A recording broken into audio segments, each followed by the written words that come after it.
Yo!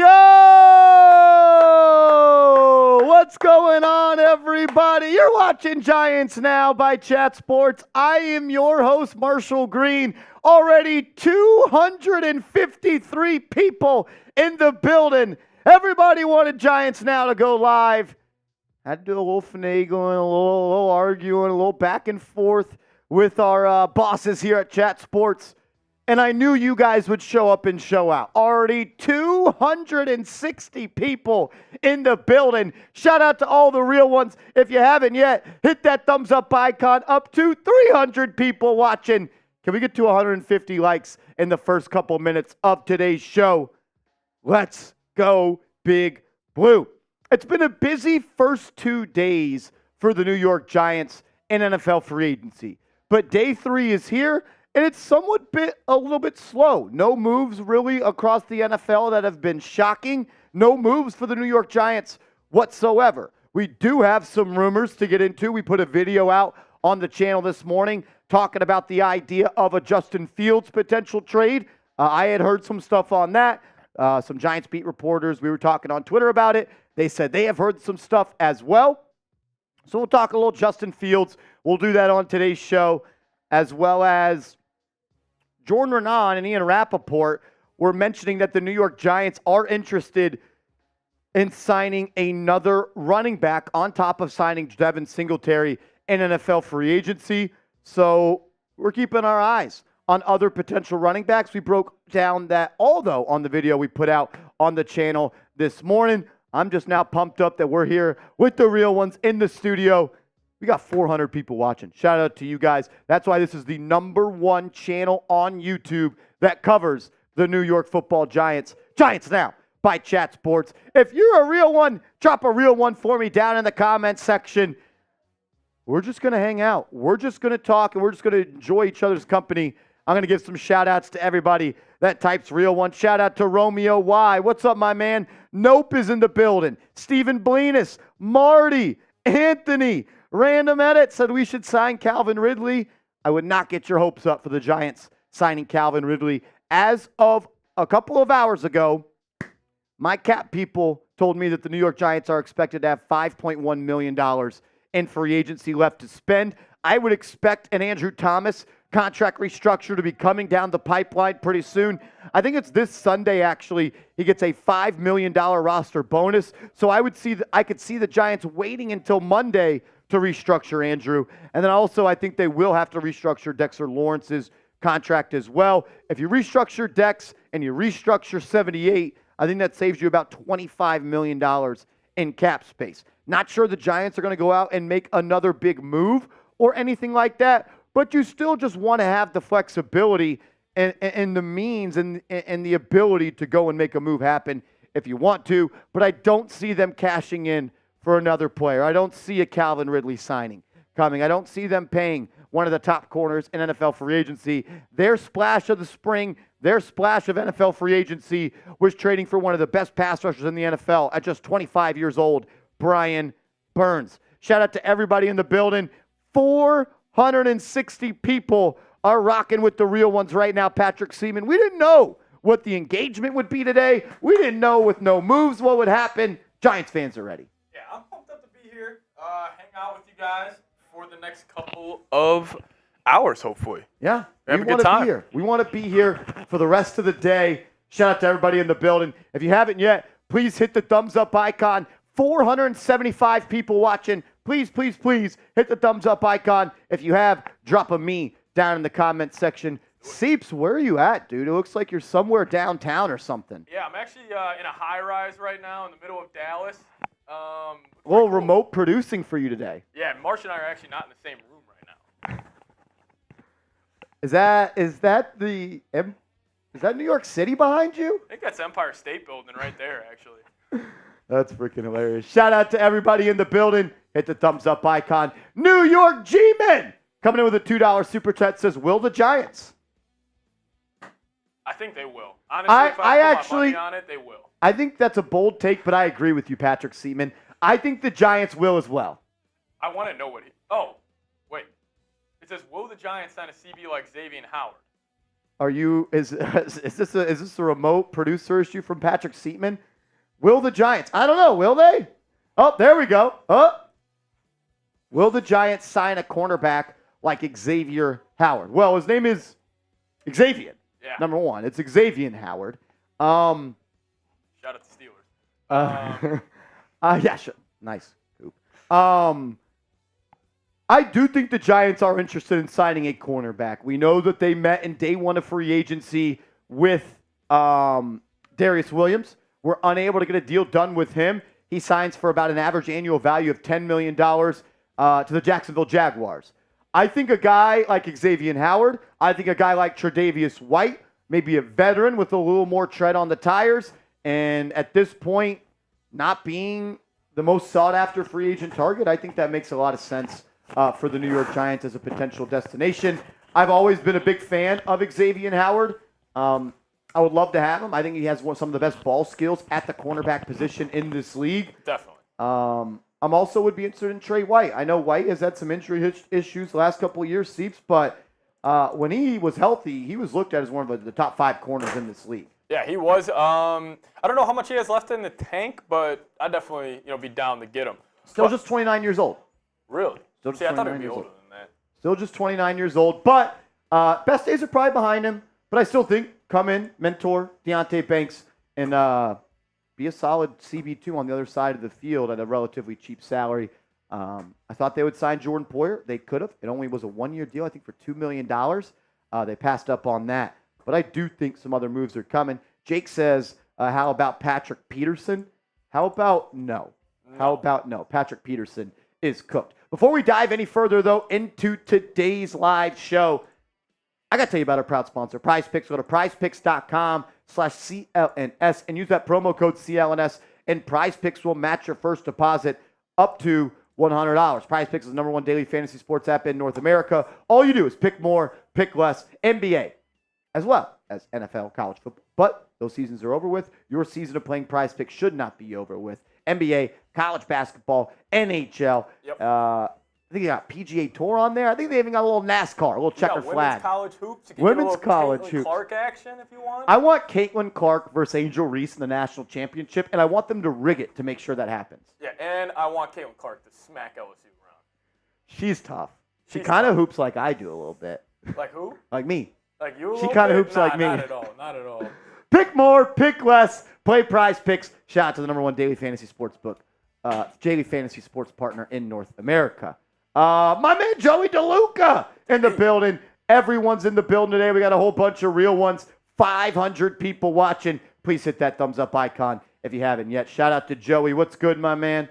What's up? And then we had Razor Shockwave coming in with a $20 super chat. That's my guy right there. Marsh, how you doing, buddy? I know I messaged you on Twitter. I think I hit you back. I'm pretty sure I did. But Justin Fields might be the best option so we can get that wide receiver 1 and a QB and use that second to get a cornerback, or tight end. What do you think we should get at the 47th pick? Seeps, what do you think about Justin Fields as a potential quarterback target for the New York Giants? I'm probably out on Fields. I just don't really think it makes too much sense. I understand he would probably fit well with Daboll's system, but there's a reason nobody's traded for him yet. And I think, like, us fans, like, we look at a guy like Fields, for example. We're like, we see the highlight tapes, we see the clips on Instagram and Twitter, but like then, like the scouts and the GMs, they're looking at him 3rd and 7 in the pocket. What can you do? And I think, honestly, if you look at Lamar Jackson, it was the best case scenario for Fields. Even a guy like that, you need so much help around him to kind of get the most out of him. I'm probably out on there. I think there's a reason he's not being traded, and I think he's going to be a backup quarterback in the league for many years. It's also like Fields. People forget he wasn't a top 10 pick in the draft. Like, he was picked 11th overall. I don't know. Maybe people would disagree with me, but I just don't really see it. What do you think it says about Justin Fields that Luke Getsy is now an OC in this league after? That's a good point. Because a lot of, like, Bears fans, they just chalked it up to Getsy being terrible. I just think that was them trying to defend Fields a little bit. And also, look at the NFC North. Vikings have had a terrible defense the last 2 years. It's not like Green Bay's had a good defense or the Lions, and he was struggling against those guys. Could you imagine if he went to the AFC North or the NFC East, for example, with Dan Quinn, what he's going to do in Washington. Like, Philly's defense has been suspect, but Cowboys have had a good defense the last couple of years. I'm just out on Fields. I just don't think he's a good quarterback in the NFL. I remember, Seeps, on my original perfect offseason video, you laughed at me when I had Darnell Mooney signing a 1-year, $9 million deal with the New York Giants. He goes out and gets 3 years, $40 million. Yep. The reason I bring that up, what does that say about Justin Fields? Yeah, because he played 2 years with him. Yep. Was terrible the last 2 years. I'm pretty sure he's the best receiver versus man coverage. Like one of the best separation guys in the league. That's why I had him as one of my dream targets at wide receiver. Had 1,000 yards, I think, the year before Fields got there, or his rookie year. I think it was the year. I think it was the year prior, or maybe his rookie year. But he is like he had DJ Moore. Like, it's not like Fields had nothing to work with. I think he's a bad quarterback. Like, I'm not the biggest fan of Justin Fields, and you know that. But I always do like a good deal. And I like a bargain, and I like a low-risk, high-reward opportunity. Yeah. I'm not trading a first-round pick for Justin Fields, obviously. I'm not trading a second-round pick for Justin Fields. I'm not trading a third-round pick for Justin Fields. But if the Chicago Bears call me and they say, hey, yo, General Manager Marsh, you guys weren't able to get Drake May, Jaden Daniels, Caleb Williams, or J.J. McCarthy in round 1 or round 2. Michael Penix is off the board. Spencer Rattler's off the board. Bo Nix is on the board. It's pick 105. Pick 107 is yours, and it's coming up in 2 picks. Will you trade us pick 107 in this year's draft for Justin Fields? I don't know if I love it, but I don't know how I can say no to it because he's still just 25. It's a 4th-round pick. Don't tell me you guys wouldn't do it. Everyone cried tears of joy when they traded a 3rd-round pick for Darren Waller just last year. I don't know what the ceiling of Justin Fields is. I don't know how good of a quarterback he could be. But, Seeps, if you're Joe Shane and you believe that that Brian Daboll is a quarterback whisperer, is it not worth buying a lottery ticket of a 4th-round pick, pick number 107 for Justin Fields at $2.5 million this year? I think that sounds good. Like, obviously, if that trade came through, I'd be like, all right, screw it. But let's just say you go get Fields. He clearly doesn't work out. It's pretty obvious. So you got Fields, Daniel Jones, and you're sitting there and you're just like, what are we doing with these guys type of thing? Like, well, if it doesn't work out, he's gone. Because if you traded for him, and if I was the general manager, if I trade for Justin Fields, well, it matters this. I don't believe in him. So I would not pick up his 5th-year option. But if you trade for him, that means you believe in him. So I could see the Giants trading for him and picking up his 5th-year option. But if you don't and he stinks, he's gone after 1 year and you lose a 4th-round pick. And you're also cutting Daniel Jones after this season. So then it's just a hard reset at the quarterback position, and I like the dart throw potentially of Fields. I don't know if he's good. I have not been impressed by his tape. I said it on the video this morning. I don't think Justin Fields is a great quarterback, but I see the talent. I see the upside, and I believe in Brian Daboll because at the end of the day, Seeps, Tommy DeVito and Tyrod Taylor. And Tyrod Taylor is actually a decent quarterback. Yeah, Tommy DeVito is not. Yeah. And he won the NFC Offensive Player of the Week against the Green Bay Packers, who were looked at the end of the season as one of the best defenses. I just would like – I don't hate the idea of trading pick 107 for Justin Fields. I'm not going any higher than that, though. Yeah, that's probably max I'm going. I just think it would maybe be it's not even worth it. I think it would be a waste of time. That's where I would kind of stand there. Would you rather watch another season of Daniel Jones and see if he could prove to be a guy or Justin Fields? Because then that's kind of what it comes to. I'd actually rather roll with DJ. Okay. Just because he's done it, like even though that Vikings defense was awful, and who's that defense coordinator coach for now? He's out of the league. Oh, so he hasn't had a job in 2 years. Yeah, and he's probably not getting another job again. Maybe the worst defense in the last 20 years in the National Football League. At least the worst playoff defense by far. Okay. I'd rather roll with DJ though. Like, I'd rather see what he's got. He's got more experience. Like, he knows the system. I think the guys in the locker room respect how hard he works, and I just think Fields is like fool's gold a little bit, where it's like the dudes on Instagram will love it because you see the highlights, you see the big time runs, you see some of these big time throws that he can make, but like, can consistently he do it? And again, prove me wrong, Fields. Prove me wrong. I'd love to see it. Fun to watch. It's just for me at this point, and if you watch this show a lot, I probably sound like a broken record, but we know new people always watch. I don't believe in Daniel Jones. I thought the deal was okay at the time of last year. New information became available. I'm sorry I was wrong on it. But I think it would be dumb to double down on a mistake and lie to you guys saying I actually think Daniel Jones is good. I do not. And I don't think that, like, even if Daniel Jones returns Seeps to the level he played in the season where the Giants won a playoff game, that production is not worth the contract he would be on the next year. Yeah. And I don't think he can ever play better than that. Like, I think that is his ceiling. Like, I think DJ would have to be a guy where it's like, the Giants would have to build a Niners-esque roster. Where it's like they got a great run game, got a great offensive line. He's got a bunch of yak guys that can help him out, but yeah. So for me, it's like I don't believe in him. Even if he has a good season, which let's call the playoff season a good season.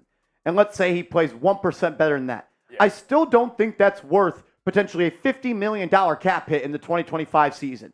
Therefore, I'm moving on from Daniel Jones. I've teased this a couple of times. I actually would not suit up Daniel Jones for one game this season. I would not play him. He has a clause in his contract that in March of 2025, if he does not pass a physical, his contract for 2025 then becomes guaranteed. And I don't think the upside of Daniel Jones is worth potentially a fully guaranteed 2025 season. So I would not play Daniel Jones this season. I would have him on as my QB3 inactive every week. So that's what I would do if I'm the general manager. So therefore, I would trade a 4th-round pick, and I would have my 2 QBs every week be Justin Fields and Drew Lock. What about this? That 4th-round pick, to say a guy like Rattler is on the board. Would you rather take a chance? I'm so glad you said this. I can't wait to give you my answer. Rattler or Fields with that 4th-round pick? For me, I'm going Justin Fields, and you guys know I love Rattler. Rattler's already 24 years old. Okay. Justin Fields is 25. But I think the unknown with Rattler. I think no one's got to convince me about Rattler. Yeah. I think this like whole unknown of Fields thing kind of gets overstated. I think we know what he is.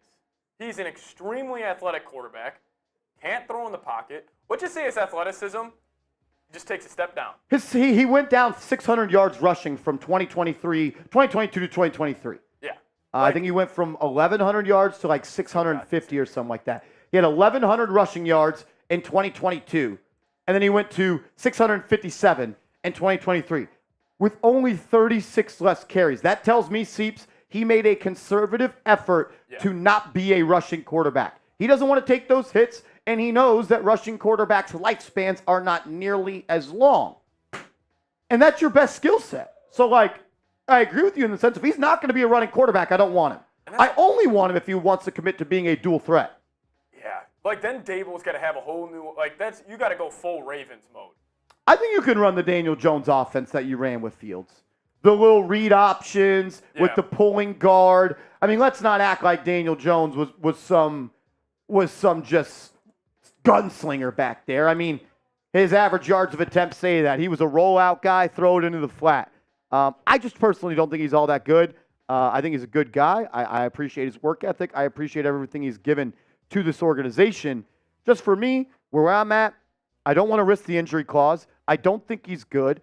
I don't even think if he plays good, he's worth the contract. So I'm just ready to move on. I'm ready for new blood. I'm ready for a new face. I would be looking at a guy like Fields or someone in the draft. And to be honest with you, I think Drew Lock can be just as good as Daniel Jones. I know that might be crazy to some people, but we saw Tommy DeVito win 3 games in a row in this offense with Kafka and Daboll. I think that a guy like Drew Lock that's not scared and not afraid to throw the ball down the field could have some success. As we do have some breaking news right now, Giants wide receiver Isaiah Hodgins won't be tendered and will hit the open market, which means that Isaiah Hodgins is a free agent and he may not be back with the New York Giants next season. So Isaiah Hodgins is officially a free agent, and he may have played his last season with the New York Football Giants. I would love to bring Isaiah Hodgins back. What's the value? How much are you paying Isaiah Hodgins?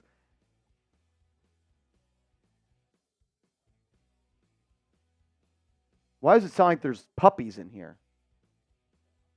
I don't know. It just sounded like there was a whole bunch of dogs barking in the studio. But yeah, so Isaiah Hodgins is a free agent. Maybe they bring him back. I don't know. 1 year, $6 million for Hodgins. That's too high. I'm sorry. We are the biggest Isaiah Hodgins fans in the world. I can't do 1 year for $6 million. I could do the veteran minimum. I could do 1 for 2. The most I could do is $2.5 million. $2.5 million is the most I could do for Hodgins. As my guy Matt Bazemore coming in with a $10 super chat. Shout out to Bazemore. Real one right here. Yes, you are, my friend. He says, I'm going down as one of the greatest with these sports YouTube legends behind the cam. Sup Marsh and Patty Seeps. LFG. Hashtag Giants free agency. My man, what is up, brother? Imaginary puppies. It literally sounded like there was just an uproar of dogs barking in the studio and people cheering.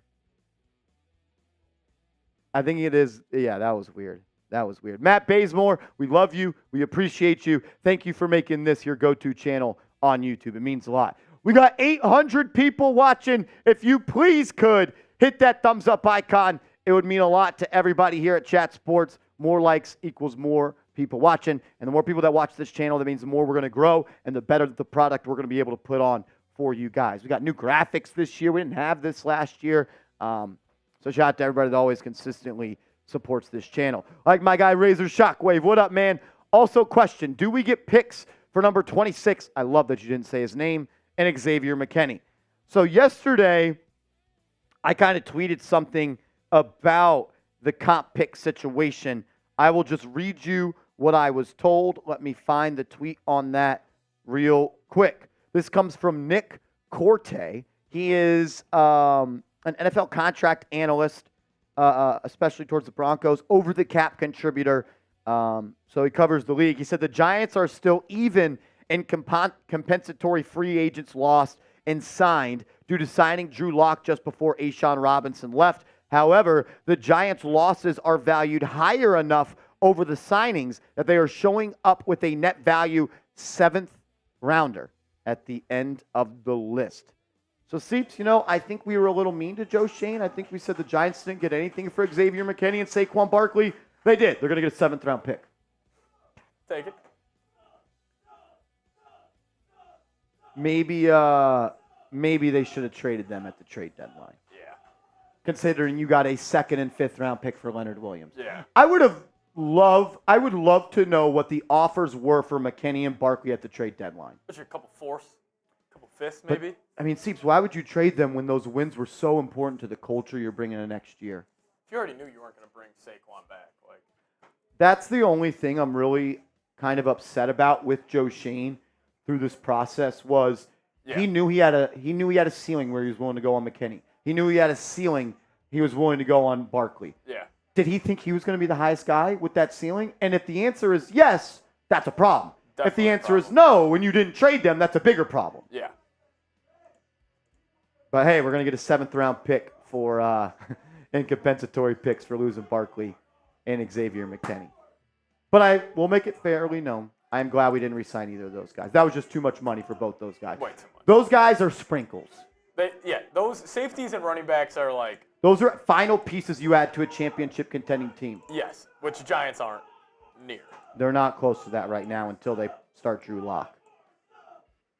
We are live here on the channel. Over 800 people watching. If you could, hit the thumbs up icon. Would greatly, greatly appreciate it. Let's get up to 1,000 people watching. The way you can help, like the video and share the video. If you share the video on Twitter and tag me, I'll retweet you and I'll give you a follow back. We do got some super chat goodies for today's show. We do. Any super chat that comes in, we're going to get you on the show.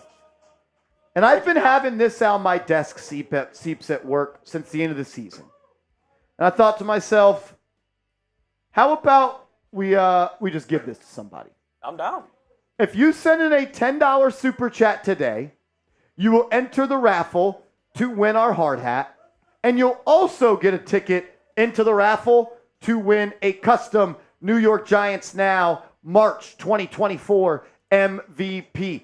All month long in the month of March, if you send in a $10 super chat, you get a ticket to win this football. But today, a little buy one, get one. A little buy one, get one free action. You send a $10 super chat. You also get a ticket to win our Giants hard hat that we wore this season.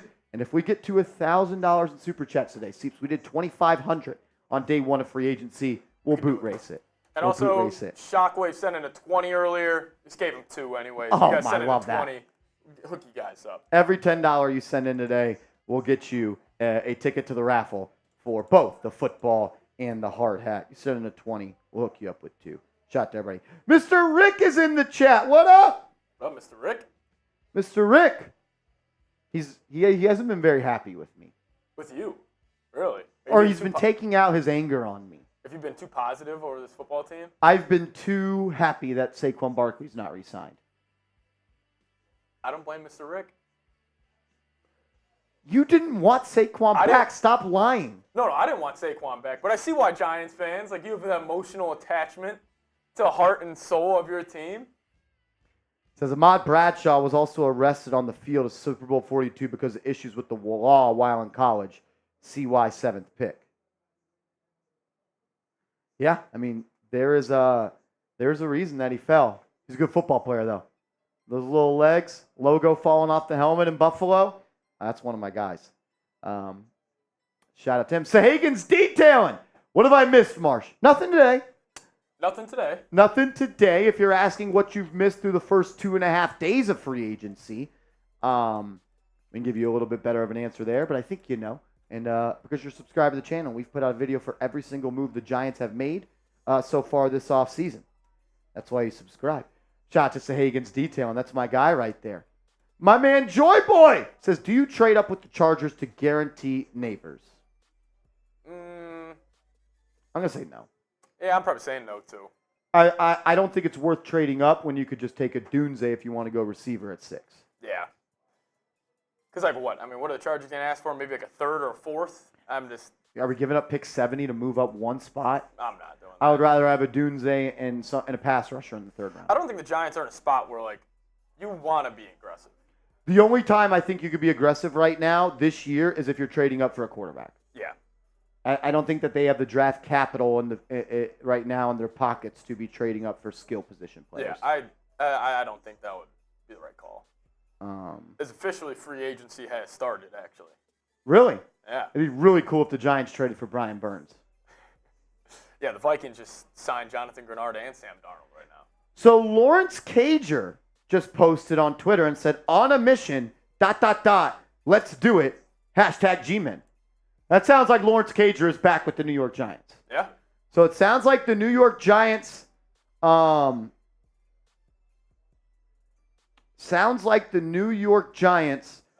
Rick, $10 for the raffle. How much are raffle tickets, Mr. Rick? For you, $26. Just for Saquon. Yeah, only 26, Mr. Rick.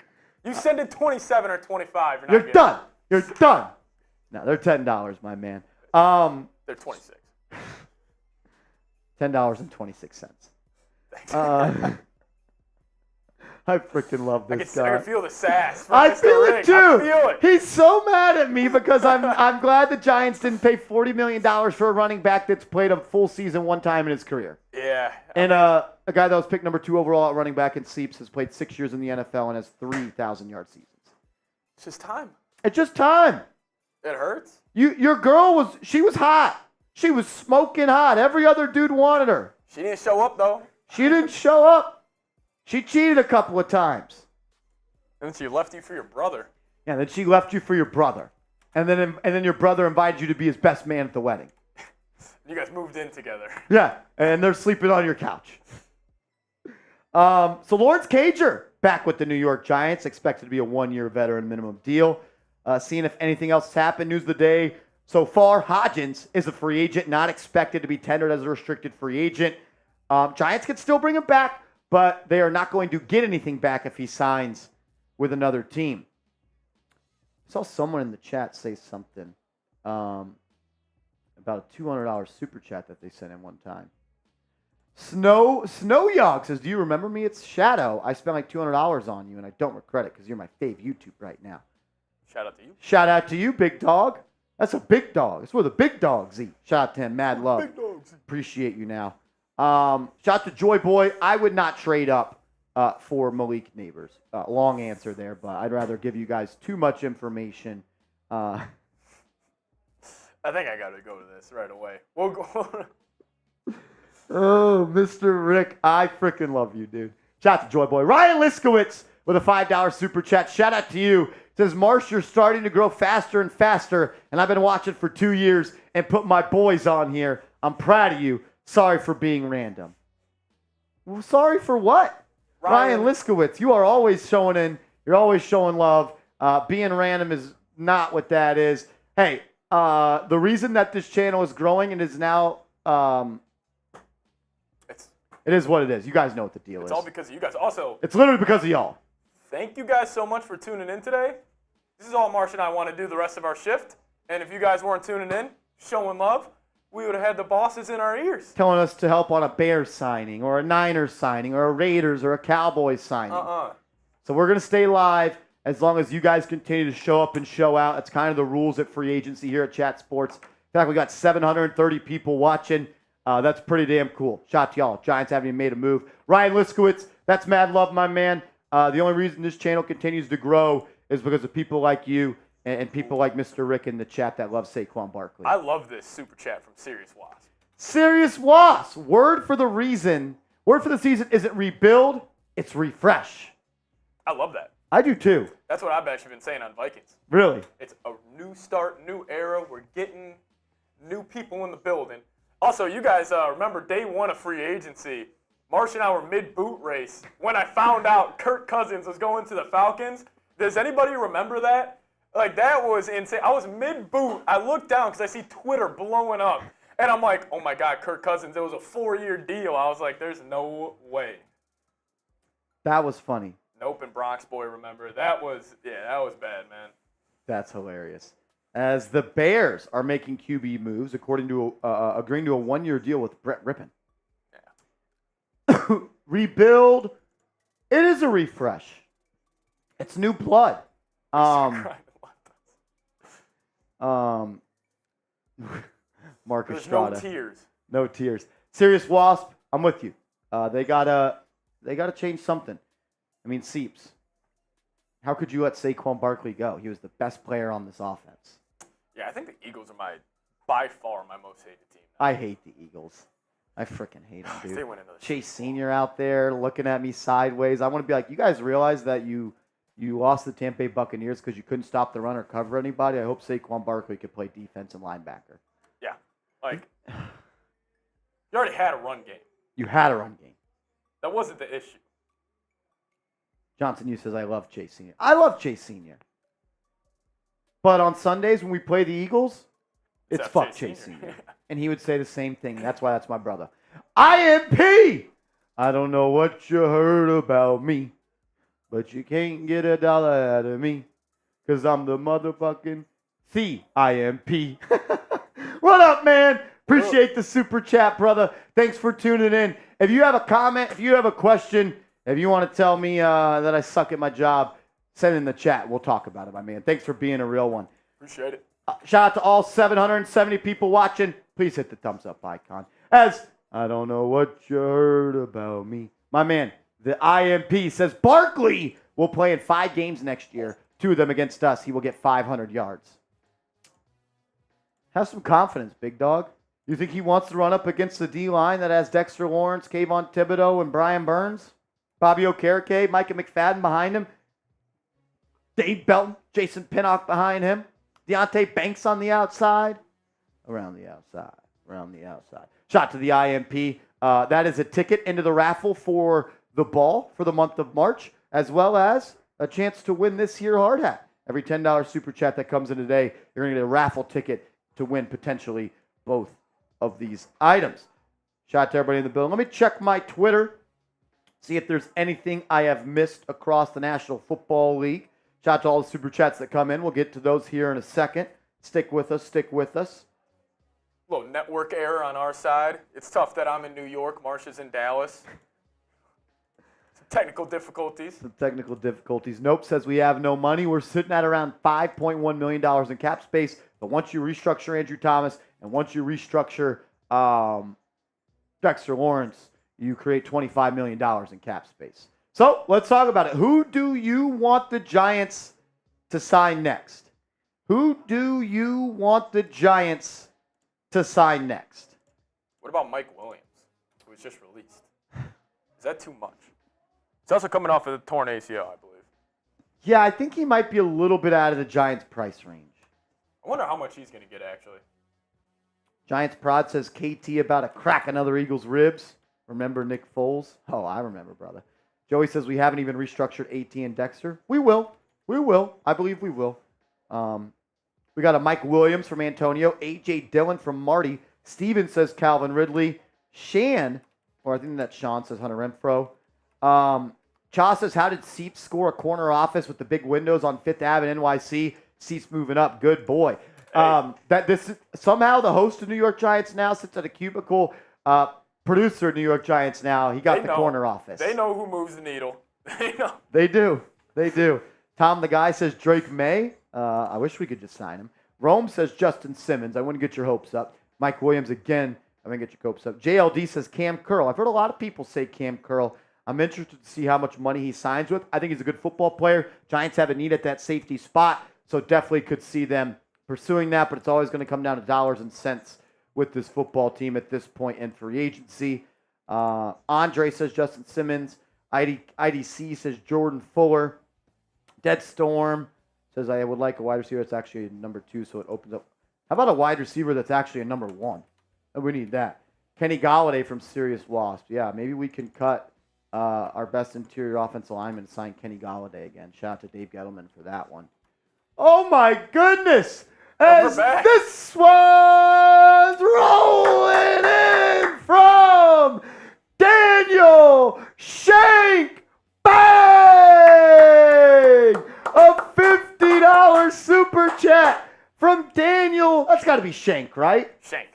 Yeah. Shank. You get 5 tickets, my friend Daniel. Shout out to Daniel. 5 tickets for our raffle. It also gets you your initials, DS, on our Hall of Fame here at New York Giants Now by Chat Sports. Shout out to Daniel.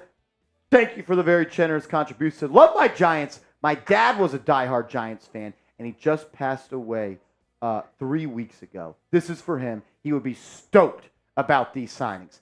Everybody type DS in the chat, man. I'm reading that. I got chills down my spine. I did too, man. Because it's the same way for me, man. Yeah. My dad's a Giant fan. It means something to my family to be a Giants fan. And I know, Daniel, there's nothing like watching a freaking Giants game with the family. I got chills right there, Daniel. Dude, my face is literally shaking right now. Daniel, we love you. We're thinking about you. Rest in peace to your father, man. We love you. This is a family. Look at everybody in the chat showing you love. If you ever need anything, you ever need somebody to talk to, my phone line is always open. Thinking about you, man. I don't know what I'll do when that day happens. I might just be asking you for advice. So thank you. We love you. And we're proud that you're a part of this channel, man. I feel like a lot of also that's how my dad and I got so close. It's just chopping it up, talking about the Vikings or the NFL. I feel like a lot of people that's just something so easy that you can kind of go back and forth with. Yeah, man. That's sorry about that. Hope the best for you. Praying for your family. There's not a time that my dad calls me or I call him and we don't talk about the Giants and Knicks. So yeah. It's one of my favorite things about sports. It's a family matter. Daniel, thinking about you. We love you. Praying for your family, man. I'm sorry. That's brutal. I'm sorry, brother. I am sorry. Mr. Rick says, stop crying. You'll know when I'm picking on you, Marshy. I feel it. I feel like every time Mr. Rick is in the chat, he's side-eyeing me this little fuck up there doesn't know shit about football. I've been going to Giants games since he wasn't even in diapers. Mr. Rick said, Seeps, are you really in NYC? If yes, I'll swing by and I'll take you over to Little Italy. No, I am not in New York, actually. Little Italy, that sounds... Actually, Marsh and I, we were supposed to be in New York. This week, if NFL free agency wasn't here, we were going to go to the Big East tournament, go to a Knicks game as well. But, Yeah, no, I'm not in New York. That'll be awesome, though. One of these days. Daniel, shout out to you, man. Shout out to your dad. A New York Giants family is a family that I love. You are now part of our Giants Now Ring of Honor here at the channel. Dude, that got me choked up. Dude, I'm not going to lie. I almost cried a little bit. I mean, fuck, dude. I was not expecting that to go. Because, that's real life shit. And that's actually something I would think about. Yep. Be like, man, that's what my dad and I talked about all the time. Every day. I mean, when I talk to my dad, it's only about the New York Giants. That's actually why I started a podcast talking about the Vikings in college. I was a criminal justice forensic science major. I used to call my dad every day walking home from class talking about the Vikings. He actually told me, he was like, hey, you got to do something with this. You talk to me too much about it. And that's why I went and started it. So, no, I definitely super sorry about that again. So some news here. The Giants tendered cornerback, Nick McCloud. McCloud has played well when given the opportunity. He's now on a 1-year, $2.9 million deal. So I'm a little confused on this. I don't know if that means he's officially back or if he is a free agent and if he signs somewhere else. The way Renan is wording it, saying McCloud has played well when given the opportunity to start, he's now on a 1-year, $2.99 million non-guaranteed deal. So that tells me that we've re-signed Nick McCloud, which is major news. I'm a fan of Nick McCloud. I think he's a Swiss Army knife in the defense. Not an elite player, but he could play outside corner. He could play in the slot. He could play safety. He can get in the box. He's a special teams guy.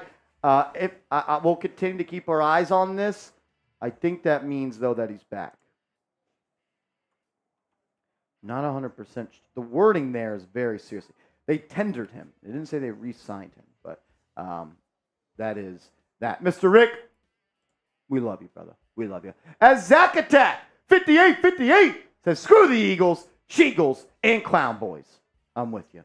I'm with you. Shout out to you, brother, my man. And then E. Kelly says, yo, MG, which other RB do you think Joe Shane is trying to get a hold of? Love the show. Keep doing your thing. The running backs that I talked about on today's show included A.J. Dillon.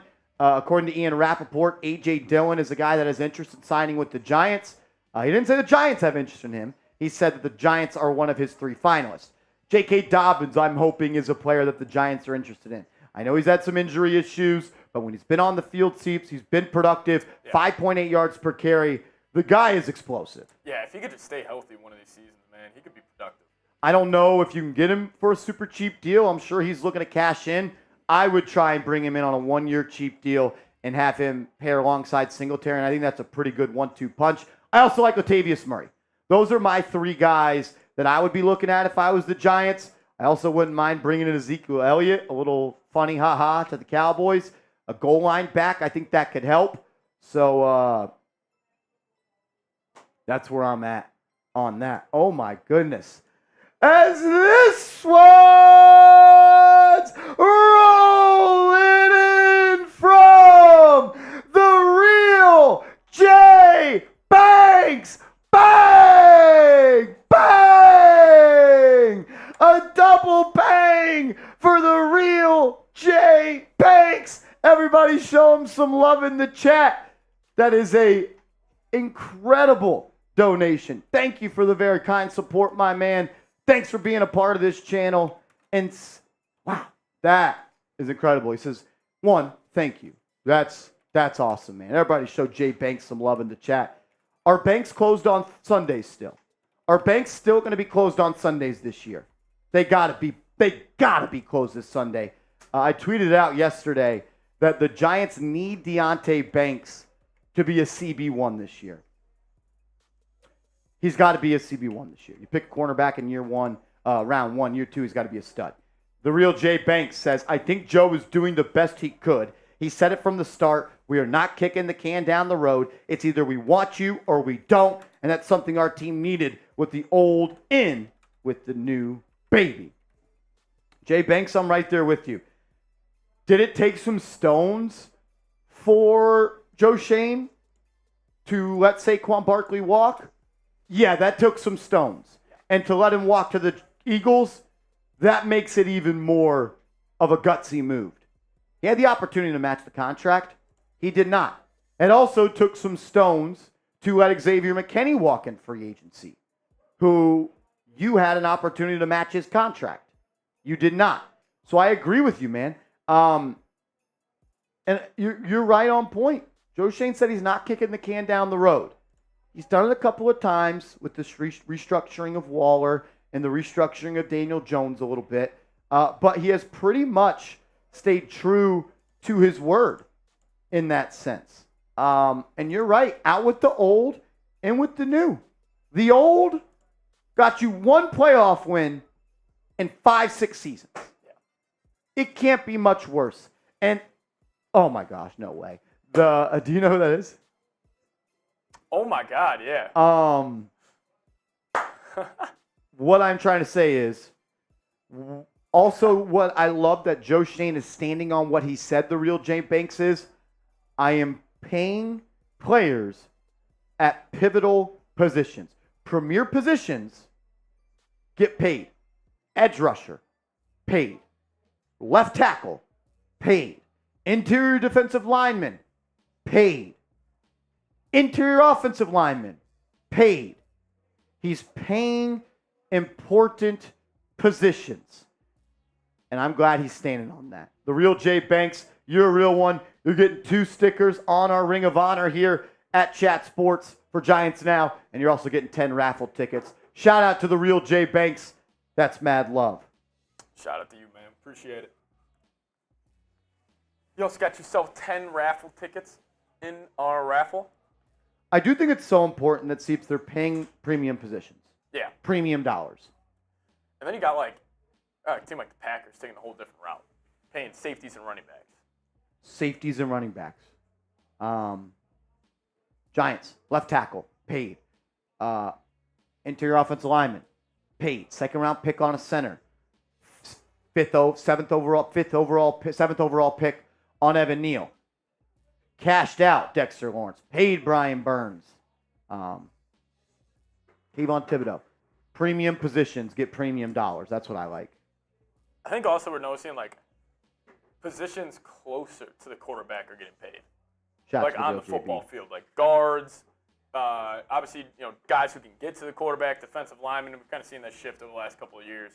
It's all about the QBs, man. We are. Do you want to go back to the real libertarian? Then we got B. Couplan's coming up next. Got to jump the line. You send a $50 super chat or a $100 super chat like Daniel or like my guy, the real Jay Banks, you're going to skip the line. We got a lot of super chats to get to. We'll answer every single one on today's show. We will not leave until they are all answered. As the real libertarian, my man, welcome into the raffle, says F the Sheagles and the Clown Boys 100. Hey, they're the Clown Boys, not the Cowgirls. Clown Boys, I don't even really like Sheagles. Yeah. Shitgles. How about that? Shout out to Gilly. Shout out to Gilly. That's my dog right there. B. Couplin. My man B. Couplin. What's up, man? Question. Hopefully I got an answer for you. What about the Giants trading back a couple of spots? Maybe pick up the best O-lineman, wide receiver, or QB on the board, and pick up an extra second and third. Talk to me. Let me throw this trade offer to you. All right. Let's hear it. I already know where this is going. I can't wait. Vikings give you 11 and their second-round pick for this year. What number is that? 42, I believe. So you are giving us the 42nd overall pick to move from 11 to 6. Yes. Would you guys do that trade? Would you move back from 6 to 11 for pick 42? Yep, 42. Why for yes and for no? Would y'all do that trade? Still picking at 11. My guy, Mar. What's up, Mar? That's my guy right there. He says yes. Serious Wap says no. Thomas says no. D-Swag, no. AMN Death Shot, no. What about a future first? It has to be a first. That's where I'm going to with my guy B. Coop right here. The only way that I could trade out of the top 10. So if it's the 10th, and I know, what do y'all, the 11th? So it's getting a little nitpicky there. The only way I'm trading outside the top 10, B. Coop, is if the Giants get a future first-round pick. I think pick 42 is a really strong offer. Yeah. That's a really strong offer. Because then how you would – because what's the other second-round pick you have? 36? 49, 40. I have it pulled up right here. It's actually 47. They traded 39 to Carolina. Oh, yes, Carolina has it. So you get another second-round pick for this season. So you'd have pick 11, you'd have pick 42, and you'd have pick 47. 3 picks inside the top 50. That's good work. And you still I don't hate it. I think that's not a no. That's a let me get back to you. Let me see. Yeah, let me see what other let me get people back say. on the phone with the Panthers and see what they're offering. Yeah, definitely. Because like the Vikings are going to want to trade up, and let's just say the Giants aren't taking a quarterback. I could see them too working out a deal. So for me, you have a bunch of mixed answers. A lot of no's, maybe. It almost felt like it was 60-40 no. 60-40 no, yeah. For me, I go back, B. Coop, to the 2021 NFL Draft. Giants traded down with the Chicago Bears. Got a future first-round pick. Every single person, including myself, thought they won that deal. But they didn't lose the deal because the Bears got Justin Fields. They lost the deal because by trading down, they took them out of a spot on the draft board where they could have drafted Micah Parsons or they could have drafted Rashawn Slater, who seeps are absolute blue chip prospects. Yes, both those guys are all pro players. I call it Slater. Northwestern offensive lineman, everything you would want, man. So the reason I bring that up is I think at 6 seeps you can get a blue chip prospect. Yeah. And I think that's a lock. Whether that's a Dunze, whether that's Neighbors, or Joe Alt. Those guys are going to be good. I don't know if you're getting a blue chip player at 11. Yeah. It would. I think you can, but they're not as sure of a fire move as. Because let's just say the draft goes quarterback, Marvin Harrison. Quarterback. Another quarterback at 5. Yeah, I mean, JJ's going top 5.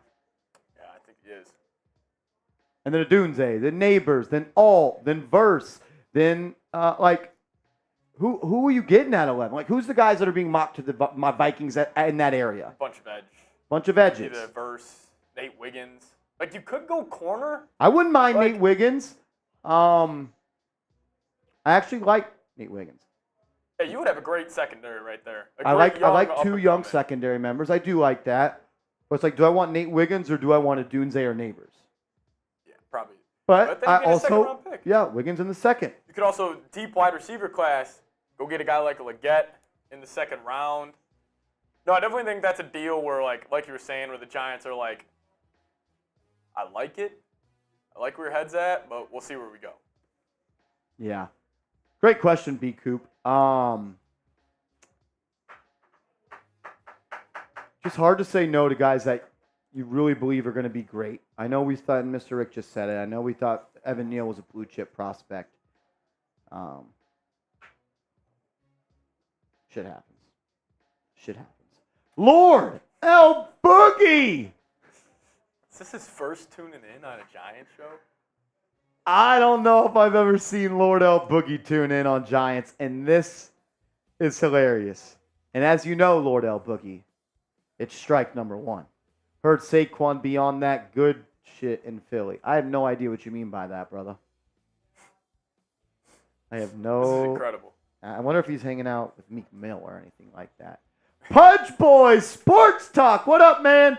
Finally building this team from the inside out. Prioritizing special teams. And I think they're moving into the top 3 to refresh and have a good team already in place for the rookie QB. We haven't done a video out on the channel, Steve, but me and you listened to the report from Albert Breer. He has said the Giants are one of the teams trying to trade in the top 3. Yeah. I think the Patriots going to have a lot of people calling.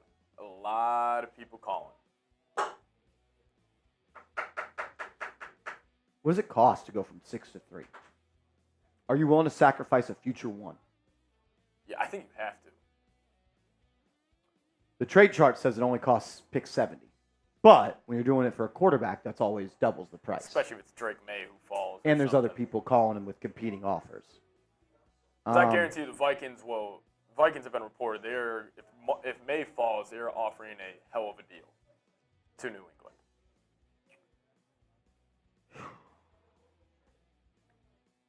I think I would do it.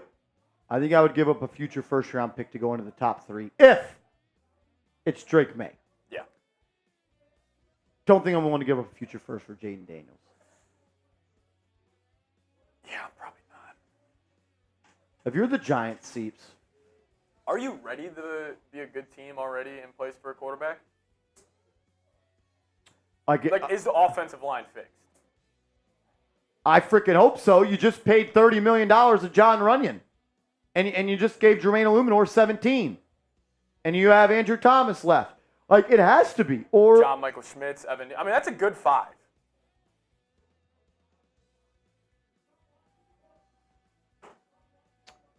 I would do it. I think you got your left tackle. You got 2 big edge rushers. You got a defensive tackle. You got hopefully a center. You paid 2 guards. I would give up a first for Drake over. Why am I Drake May over Jaden Daniels? A lot of reasons. I just think that Drake May is special. I've kind of been on the Drake May hype train for a while. I like Daniels. He's QB3 for me. I think he's a player. I'll play devil's advocate here. Marsh is a big May guy. I'm not really the biggest May guy. I'd still give up a first, though, for him. Like, I'd take the chance on him with Daboll. Again, May, I think his potential is really where he lands. Yeah. And the reason I love May so much is because of the fit with Brian Daboll. You go watch Drake May, and this guy throws lasers over the middle of the field. And how does Brian Daboll want to operate his offense? Deep over routes and deep vertical routes. And Drake May, in my opinion, throws over the middle of the field better than anybody in this class. Yeah. And I think that's so important in the modern NFL. Yeah, negatives of May, though. I don't like his feet in the pocket. He kind of gets happy feet. He's a big big pat to football guy. Where it's like 1, 2. I think his release is a little slow, which I think that matters, being an NFL quarterback. But talk about a guy that can touch every blade of grass. Like, that's May. Like, if he can kind of take that Herbert kind of trajectory, and it could be a situation where, like, because just like Herbert, we're like, how did he fall to number 6 overall? But you just think about it. He's a smart quarterback. Like, he was like, I think he was like a double major at Oregon. Drake May is an interesting prospect, man, the more you look into him. People, I think, discount it. He's a good athlete, too. He's a very good athlete. He's a good athlete. Kind of gives me some young Big Ben vibes a little bit. He's like, Dwayne Murphy says you guys are nuts. Jaden Daniels is a generational talent. Yep, that's why I've got him as the 3rd best QB in this class. Yeah. What do you want me? So if generational talent gets thrown around. Yeah, a little much. He's not a generational talent. Also, like, if I put him at QB2, would you think I liked him more? He's also like, Daniels is 3 classes above J.J. McCarthy and 2 classes above Drake May. Like, I'd rather bank on those 2 guys in 2 to 3 years being in an NFL system, in an NFL weight training program, like those 2 guys being better than Daniels. The Bronx boy says J.J. McCarthy threw 61 miles per hour, 2nd all-time at the Combine. What Daniel Jones throw? Because I think I remember the Bronx boy at one point. Could be wrong. I do a lot of drinking on this show, the Bronx boy, so call me out if I'm lying. Wasn't J.J. McCarthy just Daniel Jones? Yeah, he's way better than Jones. They're completely different. Yeah. They're completely different players. I wonder if Daboll... I like you coming around, though, Bronx boy. Is he starting to be a little bit of a JJ guy now? He's throwing some propaganda in the comments. He's not Daniel Jones, Scraper. He's not. It couldn't be different. He's just a different type of guy. Way different. It's also like them coming out is way different. Like, he went to Duke where he wasn't really playing in too many big-time games. Like, I would say credit, like, if JJ would end up in New York, I think out of all the quarterbacks in the class, he could handle the media better than anybody. Oh, absolutely. Like, in front of a mic, obviously, doesn't really translate. It's not like, oh, he's good in front of the mic. He's going to be a good quarterback, but I think that matters a little bit. I don't think Daniel Jones and him are anything remotely the same. One guy has been a winner since he was 15 years old. Daniel Jones never won. And, like, I think it matters. Like, JJ was 36-2 in high school, 29-1 as a starter in college. 5-star QB. Went to the best high school in the country. He's been a professional athlete since he was 17 years old. And the high school we went to, in Illinois for his freshman through junior year, where I went to high school. We were considered a pretty great, or we were a great football program, but we weren't like top notch by any means. And he had to put that team on his back. He actually played. Marshall, I don't know if I've told you this. JJ in his first state championship game, he played with a broken finger on his throwing hand, and they had to go strictly like run game in that game. Still able to get the win, 2-0 in state 2-0 in state championships in high school. Listen, so in 2020, October of 2020, before I worked at Chat Sports, I was a high school sports reporter, and I actually covered J.J. McCarthy coming down to Texas and playing a local high school. And the way that this guy would speak at the age of 17 is incredible. Just listen to the way he speaks. I don't know if you'll be able to hear. Today's game. We took it like every other game. We work harder than everyone else in the country. We prepare harder. So we just came out here and did what we need to do. How as a quarterback are you able to lead a team and let them know that this is a business trip down to Texas? I mean, when you come to IMG, that's kind of the motto when you get through there. It's when you play football, you give up your entire life so you can perform and be the best at your love and your sport. So it was something that was kind of in us. It's in our DNA to come down here and just get the job done, and now we're working on the next week. When you go to IMG to play football, you give up your life.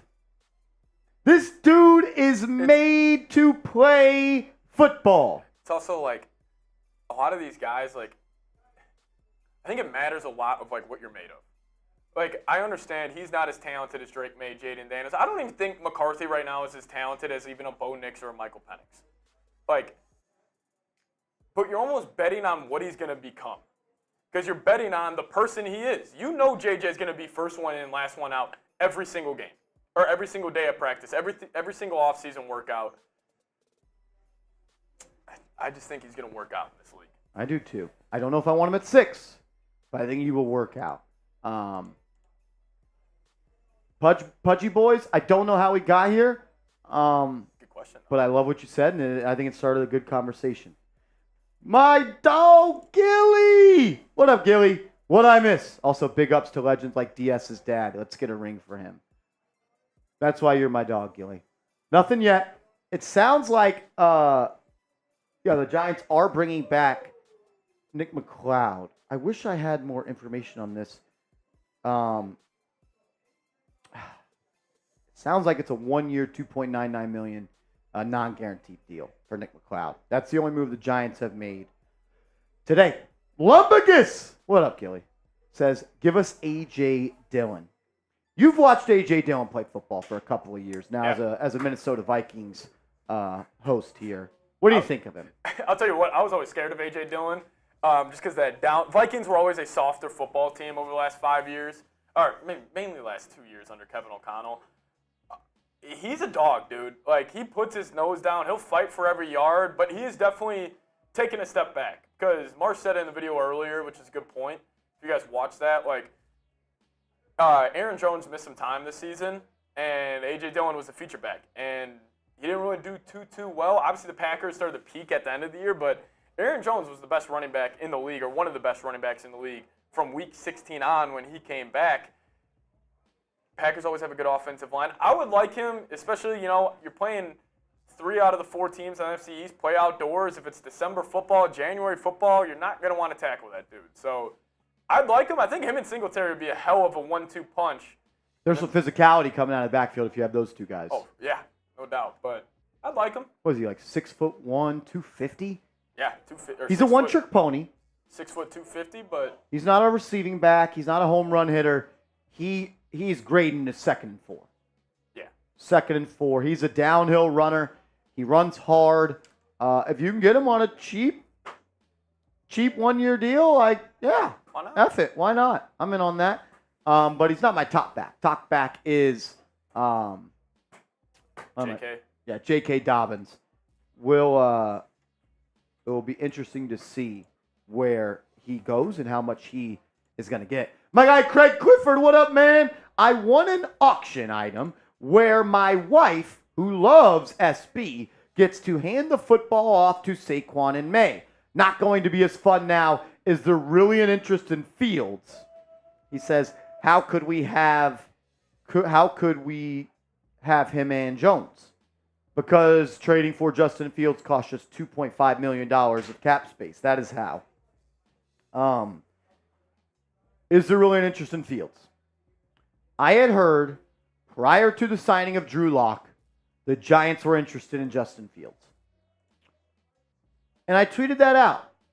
And New York Giant Podcast, who has been a Giants credentialed media member for 3 decades, 45,000 followers on Twitter, he quote tweeted me and said, I have also heard Justin Fields' name be thrown around. So whether they were, whether they weren't, whether they are, whether they aren't, at one point, the Giants were interested in Justin Fields. Are they still? I do not know. I know Brian Baldinger thinks the Giants should trade for him. Mike Graziano on ESPN's Get Up show yesterday said the Giants are a top Justin Fields destination. So there's some smoke, and where I believe there is smoke, there is fire. I just wonder how much the signing of Drew Lock changes things. But kind of like what we said yesterday, Seeps, a 1-year, $5 million deal for Drew Lock does not change your draft strategy. No. Just like a 1-year, $5 million deal should not change your strategy if you think Justin Fields can be a franchise quarterback. It's just insurance, I think. Yeah. He's your backup quarterback. Yeah. And I keep on teasing it. I kind of gave you the juice earlier if you're watching. I'm going to tell you why, potentially, by the end of the week, why Daniel Jones should not play a single snap for the New York Giants this season. Seeps, what do we got here? So if you guys want to win some cash tonight, this is a lineup I cooked up on PrizePicks. It's 20 to win 100. $20. I guarantee you guys will cash this out. Really? I'm guaranteeing this right now. So the Bulls take on the Pacers tonight. You guys know I'm a big-time Bulls fan. They have a deal. The one at the top of your screen right now is more than 3.14 points tomorrow for James Harden. But the lineup tonight, Kobe White, more than 24.5. Tyrese Halliburton, less than 19.5. They got Caruso knocking down just 1 3-pointer. You guys want to ride this lineup, do it at prizepicks.com/CONS. And if you guys use code CONS, $100 deposit match. Get involved. This is the lineup I'm rolling with. I think it's going to be a winner, so you guys can join in on the fun. Couple demons today, and Goblin. Couple demons and goblins, getting a little creative here. I like that. So this is just coming across my feed. Final accounting on the 2 biggest Giants departures. Saquon Barkley, his deal is 3 years, $37.75 million. That's an average annual value of $12.6 million. He gets $26 million guaranteed. Xavier McKinney, 4 years, $67 million, $16.75 average annual value, but just $23 million guaranteed for Xavier McKinney. That's a little bit lower than I thought the guarantees were going to come in on his deal, but those are that. Guaranteed money for McKinney, 23. Guaranteed money for the Eagles and Barkley is 26. I mean, if you're only guaranteed $23 million of a 4-year, $67 million deal, that's 1.5 years guaranteed. Yeah. Packers, both their deals are like that. The Jacobs and McKinney one are both they can get off. I'll tell you what, Packers are a well-run organization. I think they're doing the right thing there. Because you take a chance on a guy who's 24. If McKinney takes that next step and he pops, like that's a hell of a deal. And they're at the point of their rebuild where they can spend money on that. Yeah, you still got Jordan Love. I think they're going to probably have to extend him. Didn't they give? Was it last off offseason or 2 off seasons ago they gave him a deal? It's coming soon. Yeah, but he plays good again next year. He's going to get a big deal. All of their weapons, which they have great weapons, they're all on their rookie deals. I mean, Watson, Reed, and Romeo and Dontavian Wicks. Most underrated receiver in the league. I mean, they got 4 great weapons. Packers have always been able to draft receivers well, but not in the first round. They have. That's my guy B Coop. What up, man? Back again. He says, Marsh, I need my first super chat answered, bro. We gave you an answer. I'm sorry it was a little bit slow, but we got a bunch of people sending in super chats, so I'm sorry. Sorry, boss man. I hope my answer was worth it. I try to put my heart into these answers because I know you guys y'all value my opinion, and I appreciate that. So I hope I don't like giving people 10-second answers. We're gonna talk about it. We're gonna talk about it. You spend your hard-earned money to support this channel, and you want to hear my opinion, I'm gonna give you everything I got to say about it. So B Coop, we appreciate you. Only way I'm trading out of the top 10 if I get a future first-round pick. If I'm trading down at all, I better still be in a spot to get a blue chip prospect. Just kind of where I'm at on that. As Gilly says, Seeps is fleecing us. It's not a fleece. I don't think 42 is a fleece to jump 5 spots. I think that's like you're not going to be thrilled about that. It's a solid offer. You're going to be like, oh shit, now we got 2 second-round picks again. Solid, good, great. That's a solid offer. It's a solid offer. Solid offer.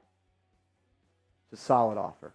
The Bronx boy. What up, man? That's a raffle ticket for you to potentially win our hard hat on today's show. Every $10 that someone sends into today's show, you're going to win a raffle ticket to win our hard hat that we wore this season. And you'll also get a ticket to win our month-long raffle to win our Giants Now football. Bronx boy, you see the ML football breaking news from like 2 hours ago. It's juicy.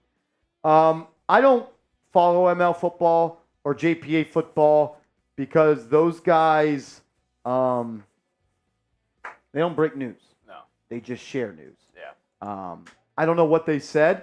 If you want to let me know what they said, or if you want to send it to me on Twitter, I'll check it out, Bronx boy. And also, Marquise and Furchak, we got your super chats. They just got lost in the system. But they're both $10. We both got your raffle ticket in there. Marquise says, I feel like they should do the Cincinnati view and say, get the receivers first and then get your quarterback. Well, they drafted Chase after Burrow. Yes. It was a year after, but they did have Higgins and Tyler Boyd already. I think the Giants are in a similar spot. It's like they could go get a receiver or a quarterback this year, and then it's like, do the opposite the next.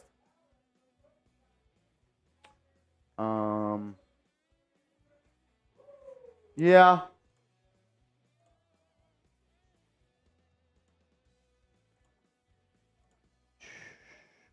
I mean, look, if Neighbors is there at 6, I'm cool with them taking him. Yeah. I'm still all over him just because I think offensive lineman is a little bit more important than receivers at times, and I'm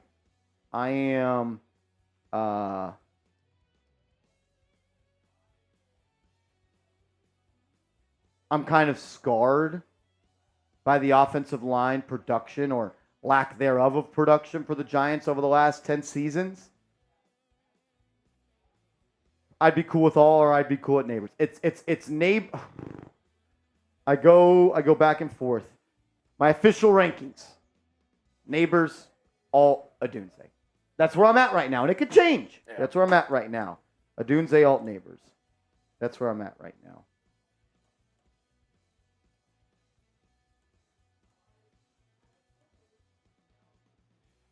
We'll get to this, though. Right now, free agency ends. What grade would you give Joe Shane so far in free agency? Give him a B+. I think it's been a good free agency. Let's see what they say. Grade the team's free agency so far. So you knocked down some positions in need for this team. I mean, I think the 2 linemen you got was just key. Also, it's going to come down to how, Andre Patterson develops Brian Burns. Can he turn Brian Burns into Daniil Hunter? Chalk gives it an F-. I kind of expected that. Mr. Rick, I'm going to ask you a tough question. What's your favorite thing they did this offseason? Favorite. I'm going to go Seeps.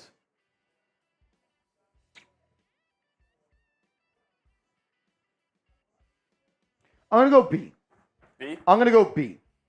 As much as you guys know that I love Jermaine Illuminor and my feelings on John Runyon, that was $47 million you gave those guys.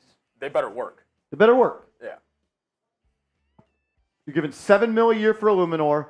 You're giving $10 million a year for Runyon. That's $17 million a year. Same price tag as Mike and Wayne U. I would have rather the Giants just signed in Wayne U over both those guys. But I'm not going to complain about getting 2 offensive linemen. It's just That's just what I would have done. You got a good 5 you can run out. Evan Neal's not good, but Well, he's your 6 potentially. you don't think the 2 new guys start at the guards?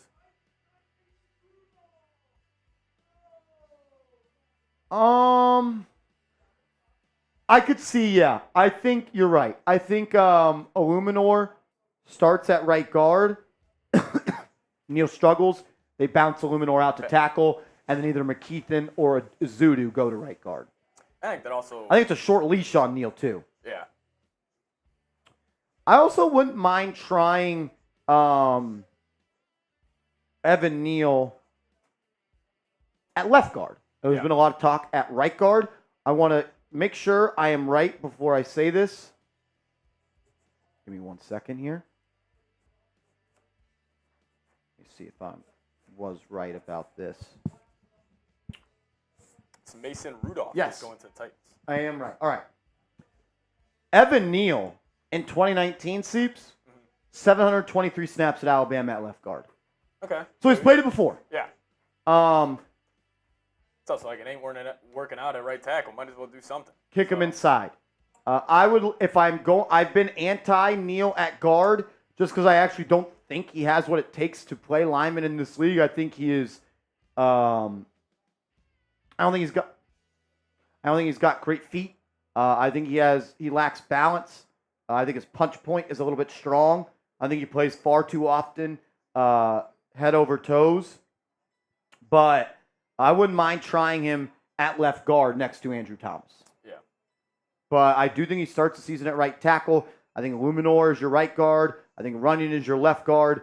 And I think if Neal struggles the first couple of weeks, you bench Neal, you bump Illuminor outside, and you go with Zudu or McKeithen at right guard. Or you move him to Neal to left guard, and you slide Runyon to right, and then Illuminor's your right guard. It's also Evan Neal's comments. I mean, you forget about what the hell that dude said last year. I don't know if the Giants are even considering that as more ammunition to send him to the bench if he doesn't play well. But I wouldn't be shocked. Also, guys, I could see him getting cut.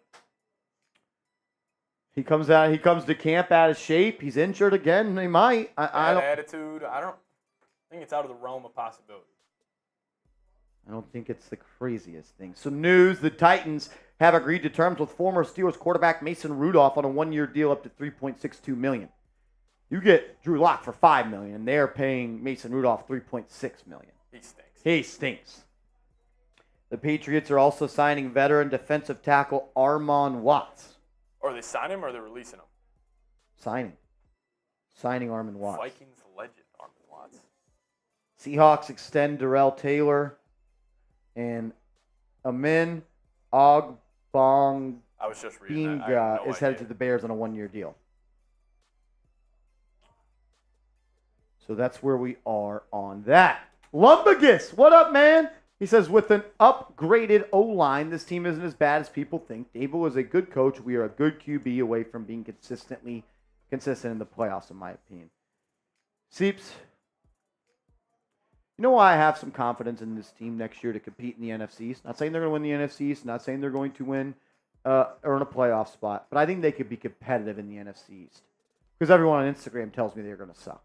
Yeah. And when the Instagram commenters are all in on something, they are wrong. When the general public always agrees, they're wrong. Yeah. The general public, when it comes to sports, are never right. Nope. So, yeah, I'm going to say the Giants can be competitive next year in the NFC East. I do. If you get anything worthwhile out of the quarterback position, not sure who it'll be at this point. Ronald, what up, man? Welcome to the raffle. Shout out to you. He says the Bears are playing with the first pick. We all know they stick in with Justin. Also, someone tell the fraud to out Freak Millie in his Philly video and leave out 50 Cent. Exactly. I tweeted that same exact thing, Ronald. Deontay Banks actually liked the tweet of where the guy said that about the running back for the Philadelphia Eagles. I'm not saying his name on this show ever again. He's the running back for the Eagles. The Bears are playing with the first pick, meaning they're going to trade it. I think they're locked in and taking Caleb Williams. Yeah. I think it's a 99.9% chance. It would be idiotic if they traded it. Yeah. Yeah. So, yeah. Go listen to some Freak Millie. Leave the 50 for the real New Yorkers. You ain't no real New Yorker. Mikey G, what up, man? Trade Neal to a Wendy's. That's probably a line he can hold. That's a bar. Yeah. How about you go flip some burgers? I just hated that comment so much because it's like, you know the reason you're being paid is because the people you're calling burger flippers. And you're playing a kid's game. Like, I don't know. I think he's kind of a douchebag. I think he's kind of got an ego to him. Played at Bama. Walked in like God's gift to the Giants. Yeah, I'm not the biggest fan. Not really the biggest fan of Evan Neal after his BS comments. Did we get to Furchak's Super Chat? Is that one we lost? Yeah, that one got lost. Okay. Furchak, if you're watching, unable to put your Super Chat up on screen, our software... Got you in the raffle, though. We got you in the raffle. He says, we still don't have a number one wide receiver. Without Saquon, we have no idea how this offense will operate. We continue to sign backup slot receivers. I don't see a long-term passing attack, even if we have a new QB. I can't wait to answer this one. Okay. He says... Still don't have a number one receiver. We still don't have a number one receiver. We do not. Okay. Without Saquon, we have no idea how the offense will operate. Well, we saw with Saquon for 5 of his 6 years with the Giants. 6 years? 5 years? 6. I think it was 6 because he did his 5th and you franchise tagged him. 6. For 5 of the 6 years with Saquon Barkley on the offense, they were terrible. Like, legitimately terrible. Even the year they made the playoffs, they still weren't an explosive offense. No. So that's like saying, Seeps, we have a shitty. I love cooking up these analogies. Let me try to cook on this one.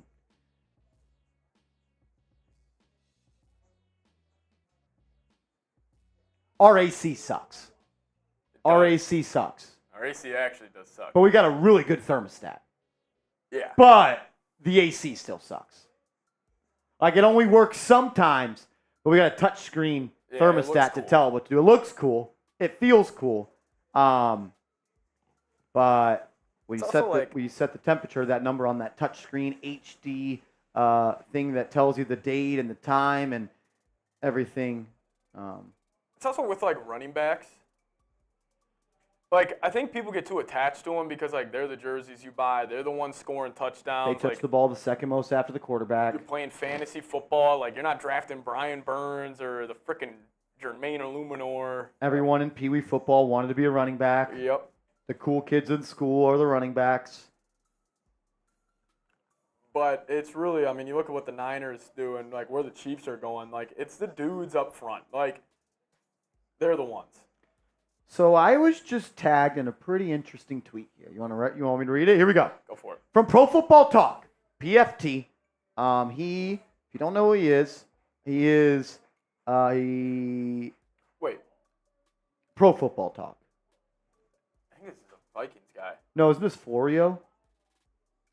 Mike Florio? Yeah. Well, he is a Vikings guy. He is? Yeah. Mike Florio. Yeah, Mike Florio. Of NBC Sports. 1.9 million followers.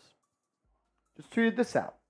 On Tuesday, Penn State coach James Franklin suggested that Eagles GM Howie Roseman spoke directly to the new Eagles running back during the negotiating period, which would violate the tampering rule. On Wednesday, the Eagles said they only speak to player agents.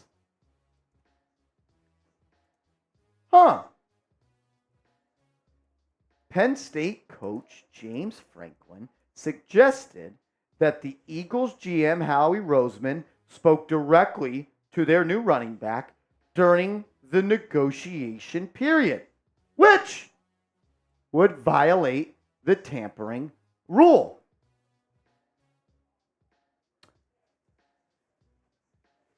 They should find him a first-round pick. I think the Giants get their first-round pick. I think the Giants should get the Eagles' first-round pick. The Giants should be awarded the Eagles' first-round pick. Dang. Florio, take him with a little grain of salt, but Interesting. You wouldn't just tweet that out. No. Very, very Click interesting. on this link here. As Brian Burns is in the Giants building, he just dapped up Brian Daboll, gave him a big bro hug, smiling from cheek to cheek, showing some love to Joe Shane as well. Brian Daboll looking like he lost a little weight.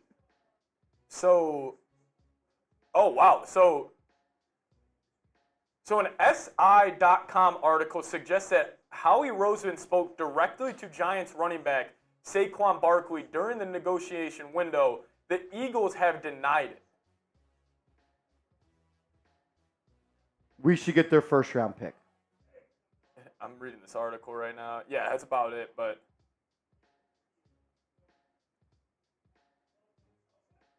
Wow, that's interesting. As Brian Burns is in the building, and he's now speaking to the media. He's speaking to the media. I will relay everything he says.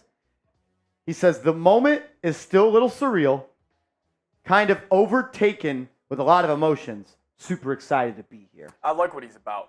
I like the makeup of Brian Burns. I value, I think, more than most people is like the makeup of a lot of these players, because I think that does matter. And like Brian Burns, it seems like he's built from the right stuff, and it seems like he's been kind of. Obviously, you're hidden away in Carolina. They're not winning a lot of games, but like him in a big market now, I'm sure this is just going to be like. He already seems like a hard worker. Now he's got Andre Patterson, Dexter Lawrence, Kayvon Thibodeau. I'm sure he's like, this is my chance, man. I love it. He also says he doesn't think the spotlight in New York will be too big for him. Love that. He seems like he's a big-time player anyways, man. Says the Giants have a ton of young pieces, knows Dexter Lawrence, and took Tibbs on a recruiting visit at Florida State. Knows New York Giants have some dogs, appreciate the Panthers drafting him, and ready to go do great things. He says he's super excited to be a Giant. The Giants have a dog at linebacker and dogs alongside me. I mean, look, I don't want to blow smoke up your asses. I'm a fan just like you guys. I know it's my job to cover this team and be a talking head. I think that's the video. Brian Burns? No. Saquon the Eagles running back? I wonder if that's like, I don't know. It could be. It could be. Like that, plus like the tracker. Yeah. Like, I don't hate it. Eagles losing first round? I don't know. Dexter Lawrence. Dog. Young. Kayvon Thibodeau. Potential to be a dog. Bobby Okereke is a dog. I think Micah McFadden's got some dog in him. He's a dog. I think Deontay Banks is a dog. And you add Brian Burns. I'm a fan of Jason Pinnock. I think he plays like his hair's on fire. And I think Dane Belton's going to be a breakout star for the Giants this year. He is always around the football, man. I still think the most important piece is Deontay Banks for New York. I do too. Because, like, let's just say he gets into the top 10 corner atmosphere. Then it's like, you got playmakers up front, you got playmakers in the second level, you got playmakers in the secondary. How much easier is it to play corner when your front three is Burns, Thibodeau, and... You got a guard for 3 seconds compared to 5. And, like, we all know how special of a player Azeez Ojulari is. One of the best pass rush win rates when he's on the field. Thing is, availability is sometimes questionable. But what about him as a situational pass rusher now? Like, I think that gives you some juice. No more days of Jihad Ward being edge 2. Or, Azeez? whatever. Is Azeez? He's on the team, right? Yeah, that's what I'm talking about. That's not a bad rotation. Him is your third edge rusher. I know he's been injured, but I see the talent there. There's a reason he went to Georgia, and there's a reason he was a second-round pick. Also, still Dre loves Zimmer actually gave him credit for this. So it was the Saints playoff game the Vikings was when they had Everson Griffin and Daniil Hunter. Andre Patterson, he suggested during the week that we bring the fellas inside, like Hunter and Griffin. You put your tackles out wide. I'm like, you could bring in Kayvon and Burns inside, and then or maybe you go like a little 4-man front of Aziz, Kayvon, Burns, and Dexty. Like, he could get creative. You guys, I'm telling you, the biggest storyline of this year, and I'm obviously biased when I say this, Andre Patterson is going to turn Kayvon Thibodeau and Brian Burns into maybe one of the best 1-2 punches in the National Football League. He needs to. He is the best defensive line coach in the NFL, and it's not close. He is. Like, it's not close. There's a reason he was the assistant head coach for the Vikings as a D-line coach. It's a D-line coach. Like, this is funny. Some more stuff here from Brian Burns. He says, the trade happened so fast, can't remember the sequence, but I'm excited about the news. He says, I'm ready to start this new journey. He also says the moment is still surreal. Brian Burns says he grittied after being traded to the Giants. He hit the gritty. He says the Giants are getting a playmaker. Giants are getting a playmaker. See a 6'5", 250-pound man just hitting the gritty after getting traded. Hey. Oh, man. Is he going to hit the gritty after sacks? I love that. And then Dexty's just in the background giving one of those. Hey! He says, Burns says he's excited to start this journey, calls himself a natural leader. A natural leader. Still Dre's. He's a big, you got to celebrate after every play type of guy, too. He is? Yeah, I remember him saying that a lot. Like, you I gotta, don't remember that. Yeah, that was in Minnesota. He used to say that to Daniil. That's when Daniil and Everson, they used to do this, like, high jump kick, like where they used to jump up in there and kick the air type of thing, and it came from Dre. Man, I miss that dude so much. Burns says he will come to work and always be a pro, relentless, and they are getting a playmaker. Takes a lot of pride in getting better and can learn from the guys on this team, a team guy, and a natural leader. He's a dog, man. I like this guy, man. Think it will be a healthy competition for sacks with Tibbs. They will push each other and make each other a lot better. They got to put some freaking weight on those fellas, though. I would have hated they both got 10 pounds. As it is official, the Giants are going to have Brian Burns wearing number 0. 5-0. 5-0. Kayvon 5, Burns 0. 5-0, baby, NYPD. What up? Fuck Philadelphia, dude. Tampering, man. The Eagles are scumbags. You guys should get their pick. I agree. Giants should get the Eagles' first-round pick. Does that mean the Mavs get the Knicks? No, NFL. I think that does. NFL only. It's the NFL first only. NBA NFL crossover. Brian Burns wearing number 0. There's been some hate on that. I fucking love it. Agent 0. Agent 0. See if any more quotes are coming out. Eagle Gate.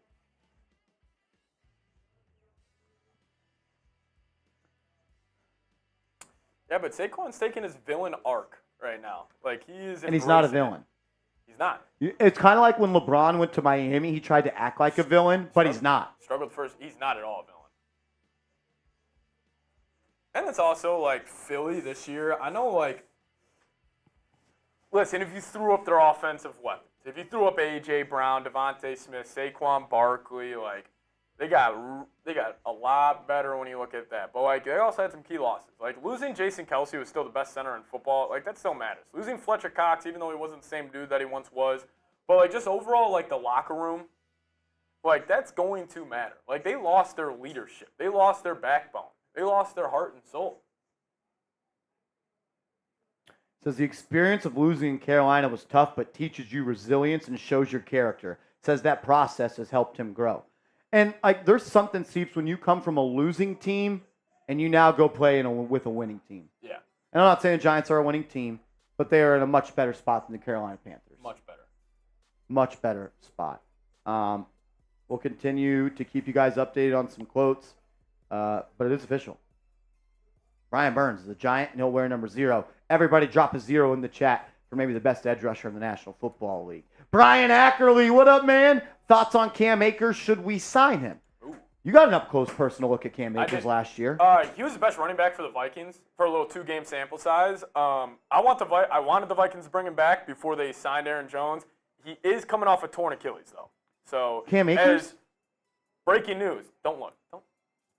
Did you see? No. Yeah, you did. No, I didn't. The only thing I Look saw at- was look it. Don't look Devondre it. Campbell. Don't look it. This is big news. Stop it. This is big Giants. news. No. Oh. Big NFL news. We did this game the other day. What do you think just went down? Probably the biggest name left. Calvin Ridley. Yes. Where do you think he went? You're not going to guess it. That'll be my hint. I have a guess. Dallas Cowboys. No. So if it's not what I think, that means it's not the Patriots. Calvin Ridley signed with the... I'm not looking. I'm gonna continue to guess. They've been active. Sneaky active. There's a connection with the Cowboys. Commanders. No. They signed a pretty well-known Cowboys player this offseason. Titans. Yep. Calvin Ridley to the Tennessee Titans. Wow. Yep. So, it seems like they're wanting to see what they have in Will Levis. Yeah, I thought Will Levis played good enough for them to kind of build around him a little bit. Yeah.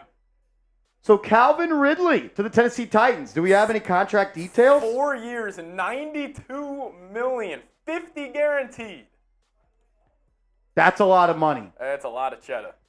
I'm a Cam Ridley. That's funny. I'm a Calvin Ridley believer. Me too. I don't know if he's $20 million good though. Jefferson's going to get paid back. Fuck that. That's not even 20. That's over 25. That's 20. 4 by 92. I'm bad at math. What's that? 23? Yeah. 20 times Around 4 is 80. 3 times 4 is 12. Yep. 23 million a year for Calvin Ridley. I think that makes him a top 10 highest paid receiver. It's got to. Yeah. That's more than the franchise tag too. Oh man, it is going to. Justin Jefferson's going to break. Did I embarrass myself, Mike G, trying to do that math? I failed college algebra and statistics. That's why it took me a little while to graduate. I was a journalism major. Why are they making me take math class, Mike? God, and he's 30 years old. He's an old dude. Sneaky old. Yeah, like he was like 20 as a senior in high school. Really? He's old. As Mike G, a $20 super chat, my man Mike G. He says math is overrated. I loved math until they started throwing the alphabet in there. Yeah, math sucked. Once they started to put the alphabet in there, yeah, I'm out on that. He says, "Sup, Marsh? What's up, MG?" Everybody dropping MG in the chat for the Bang God here at New York Giants Now by Chat Sports and my guy for life. Mike, we love you, brother. He says, hearing rumors. Ooh, is this a little scoop from Mike G? MG's got it like that? MG's got scoops. Says, are talking a deal from 6 to 3 in round 1. Any idea if that's true? Lost picks because of Burns deal, so wondering if that's going to work and if 3 is high enough. Stan says math is actually the most useful subject in life. Is it? No, not at all. Do I really need to find out? You have a calculator. Yeah, and Google. Yeah. History and math, two dumbest things to... And like biology and chemistry. Yeah. I talk sports. I don't need to know about a Punnett square or whatever the fuck that is. Mostly like jobs, like you get in life, I feel like you learn on the job. Yeah. Like school is just it's a thing where it's like you got to prove you can get through. That you can get something done. Yeah. Mike G. I know the Giants have an interest in moving up in the NFL draft. They have made calls to teams inside the top 3 to get into the top 3. And yes, I do think that 3 is high enough, but I don't want to say this. I'm only trading up if Drake May's still on the board. I'm not trading up for Jaden Daniels unless it's pick 4. I'd rather just get JJ at 6. I know in my most recent mock draft, I traded up to 4. And I would trade up to 4 for Daniels. I wouldn't trade up to 3 for Daniels. I'd trade up to 3 for May. I'd trade up to 4 for Daniels. But I also wouldn't mind sticking and picking at 6 if you are steadfast on a quarterback for J.J. McCarthy at 6. Mike says, no, Seeps, we don't love J.J. Yeah, you do. Mike G, he doesn't know it yet. He loves J.J. McCarthy. You guys. Because I know what Mike G's about. Hard work, blue collar, doing things the right way. Living up to the moments. That's what J.J. does. Being your best when your best is needed. That is what Mike G, that might be said on his tombstone. Bro, I'm telling you guys, kid's going to work out, man. And you know what? All the Giants fans that don't watch this show, sound the alarm if they take him at 6. And all you knowledgeable football fans in here, man, you wait. The dude was the 39th recruit coming out of high school in his class. He's got some big-time talent.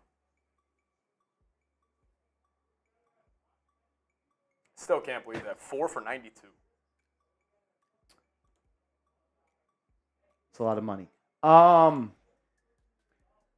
think it comes down to this, Mike. I think it comes down to this. If the Giants have declared that anybody in this class is a franchise quarterback, I think they're going to give it their best effort to trade up. Yeah. Because they know. They know that they don't have a franchise quarterback on their roster. These classes don't come around too often, man. Could wait till Arch. Bronx boy, how many firsts would you give up for Williams? 5. I'd give up whatever it takes to get Caleb Williams, but at this point, it's just no point to even talk about it. The Bears are taking him. The Bears are taking him.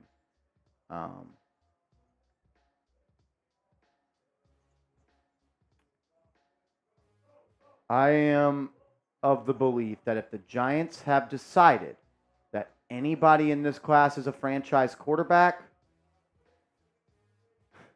if anybody is a franchise quarterback, the Giants are going to do whatever it takes to move up. I truly believe that. That's where I'm at on that. As we got a 3-point goal, Rob Rodriguez, bang! Rob Rodriguez in the building. Everybody drop a double R in the chat for the man, the myth, the legend, Bobby Alexander. My guy, Rob, good to see you, brother. Hope you're having a good day, man. Thanks for stopping by and showing love. That means a lot. $50 super chat. That's a legend right there. He says, we needed to do whatever necessarily to go get a generational talent. Move to first, once in a lifetime opportunity. I wish it was available. I would literally tell the Bears, what do we have to do to get it done? Yeah. So what if they say this? It's kind of blank check type of thing. First this year. Okay. Second this year. So they're still picking at 6 and 9. Yep. First this year. Second this year. First next year. Second next year. And Kayvon Thibodeau. Would you do it? Yes. Yeah? Yeah. 2 1s, 2 2s, and Kayvon Thibodeau. Would you guys do that to trade up to 1 to get Caleb Williams? That's no question. 2 1s, 2 2s, Kayvon Thibodeau for Caleb Williams. Would you do it? I'm telling you, you guys will not miss Kayvon when you have Caleb Williams. I don't think I've seen it yet. Rob Rod says yes. Everybody else says no. I'd do it, man. You can go find another Kayvon. You can't find another Caleb Williams. All right, Rob Rod, what about this? First this year, second this year, first next year in Dexter Lawrence. So I think that's closer to what it would cost. Would you do that? 2 1s and a 2 in Dexter Lawrence. Yeah. You're doing that? Really? There's no position in sports that's more important than that. You're a playoff team. That would hurt. That would hurt. I don't think I can do that. Everyone is saying no.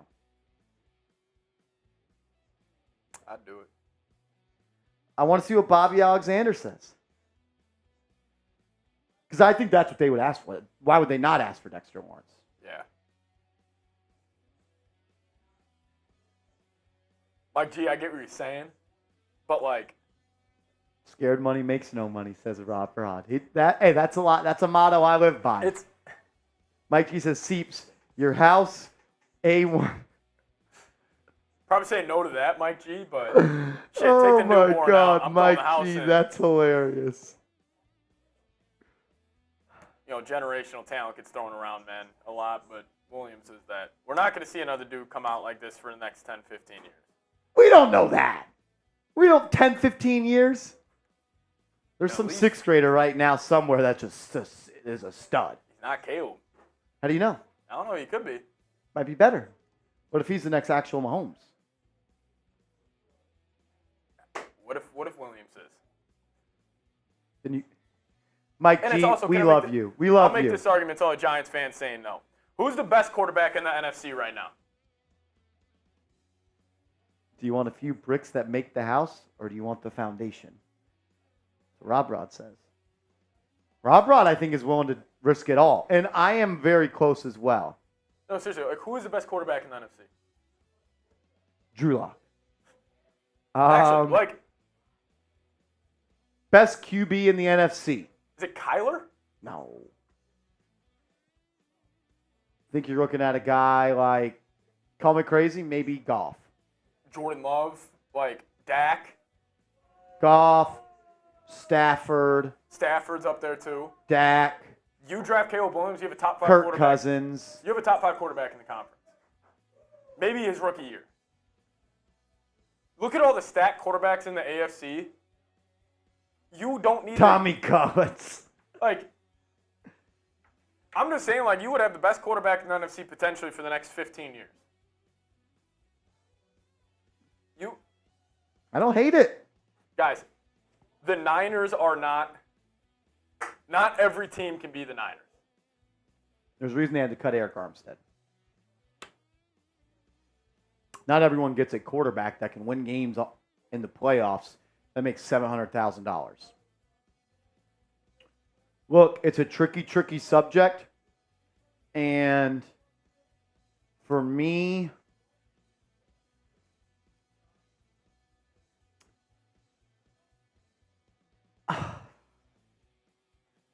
He's not a head, like, I don't,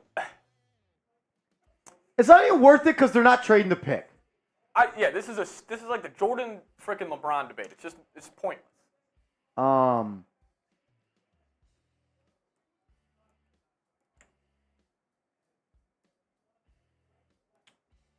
So, guys, I'd give up a lot.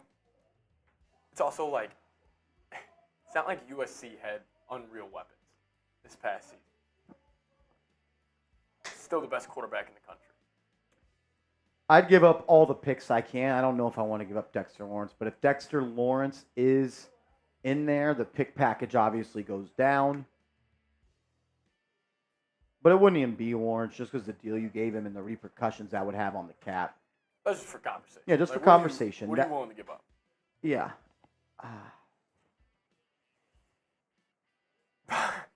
They do, Rob. And they don't use them and they don't trade them, so maybe they could just give them to us. Give them to the Bulls. That's Exactly, Rob.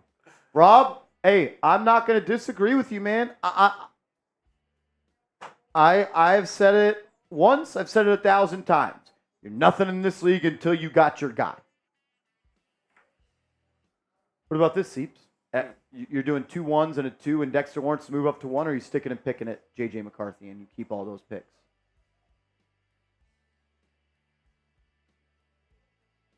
Real team around him. You walk out of the draft with Xavier Leggett and J.J. McCarthy with your first 2 picks.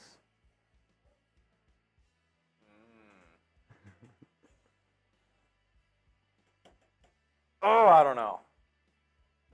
I thought you believed in J.J. McCarthy. I do, but it's Caleb Williams. So instead of getting Patrick Mahomes, you get Tom Brady. Joe Burrow. Mike G says, don't know. does Seeps love JJ more than Joe Alt? Yes. Yes. Ooh. Absolutely. Yeah, I do, but Joe Alt's a Hall of Famer. I'll say that. We all believe in Joe Alt. If you have a brain, you should believe in Joe Alt. So you didn't give me an answer. Are you sticking to picking at 6 with know. McCarthy, or are you giving up everything you've accumulated over the past 7 years for Caleb Williams? I'd probably give it up. I'd give it up. Oh, Mike. No, I got you, Mike. He loves JJ more than I love Joe Wall. He does. Yeah. And I don't. So, yes, he loves JJ more than I love Joe Wall. It's a good question. I have no idea. Bobby says, unless we feel another QB can be a Hall of Famer, no sense in wasting assets. It's a lot of love, Mike G. I need someone to love me like Seeps loves JJ McCarthy. And Joe Wall, dude. If anyone knows anybody out there that will love me like that, let me know. I'm looking for. Just gotta believe in the guy. Don't you believe in JJ? Yeah, I do. I believe in him. But, like, also, my eyes don't lie with Caleb Williams. The ball comes off his hand different than any quarterback I've seen in college. JJ is a close second. 61 miles per hour at the NFL Combine, second all time. Hey, I'm saying, dude, I believe in JJ, but... Didn't you tell me JJ McCarthy was dunking in 8th grade? Was Caleb Williams? He's probably too short. No, I think Caleb's dunking. Yeah, JJ also dunking in 8th grade. Kid's an athlete, man. So your final answer is... JJ McCarthy. I'm going to be right about this, and I know I am, like, because nobody knows, like, what he's made of. People see the stats only. They see the prospect. They don't see the damn player. They don't see the person. Y'all are freaking funny. I love this chat. As we got a 3-point goal, Mike G. Bang! My man Mike G. What's up, Brody? My guy. If I am ever in New Jersey, Mike G., I'm hitting you up, and I'm taking you to dinner and lunch. It says, how much would you hate top 3 to get MHJ? I wouldn't hate it. But I think if you're trading up, it's got to be for a quarterback. What about this? I think I would hate it. You would hate it? I think I would. What if the 3 top QBs go there? And then let's say the Vikings trade up to 4 to get McCarthy. Okay, that's 5. 5 is on the board. Well, Harbaugh's taking it. Harbaugh's taking it. He Yeah. played against them 6 times over the last 3 years. Okay. What if he goes Bowers, though? Harbaugh knows the importance of a tight end. Well, if he goes Bowers, then you take MHJ at 6. Yeah. But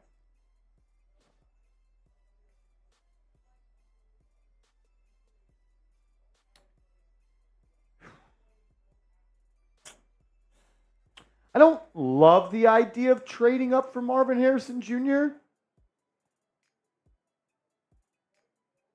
But, like, if that happens on draft day, I'm not going to be sulking about it because you just got the best wide receiver prospect in maybe the last 5 to 10 years. I mean, talk about knocking out that wide receiver 1 spot. Like, That's your wide receiver 1 for 12 years. You're good. Like, no doubt. And what if it only cost... You ask really good questions, Mike G, because they make me think and they make me question what I believe about this sport. I mean, they call him Maserati Marv for a reason. I would still be out. You trade up. So let's just say the Giants are going receiver. No doubt. No doubt they're going receiver. Okay. Do you trade up to 3 and get MHJ, or do you stick and pick and get Neighbors or Dunze at 6? Stick. Stick and pick? Yeah. Because if you're going that route, you're going I'm going to get a complete roster around whatever quarterback is next. You kind of hinder yourself. Because, like, also the Patriots at number 3. Let's just say, you're calling them, you're like, hey, we really want Marvin Harrison. You know what they're telling you? You want a quarterback. Like, that's because you got teams calling to trade up for a quarterback. They're playing that price. You're going to have to pay the quarterback price to get Marvin Harrison. That's true. That's true. See, he says... MH there at 5, him or JJ. If you're the Giants? If you're the Giants or Vikings, I'm taking JJ. If I'm the Vikings, I would take MHJ, and then I would trade Justin Jefferson for the biggest trade in NFL history.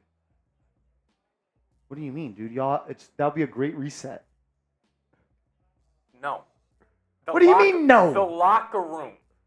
What locker room? You lost your quarterback. He is the locker room. Who? Oh, Jefferson. They were better without him. No, stop it. easier schedule than that stretch. If the Giants trade to 5 and McCarthy and Marvin Harrison are on the board, who do you take if you're the Giants? Taking McCarthy. You're taking McCarthy over Marvin Harrison Jr. Because I'm not. I can't. Because you potentially have the best receiver in the league, and I don't think that J.J. McCarthy can ever be the best quarterback in the league. That's unfair to say. He can be. I don't believe he will be. Not going to put Can't out there for a prospect. Also, I think J.J. down the line is. I think J.J. he's going to be the most team-friendly guy. Not only he's going to demand. You've put this man on a pedestal on top of a pedestal. On top of another pedestal. I believe in him. Rob Rod says Harrison Jr. all day. There's a reason a guy who threw for 150 yards almost a game is projected to go top 5. There is a reason, everybody.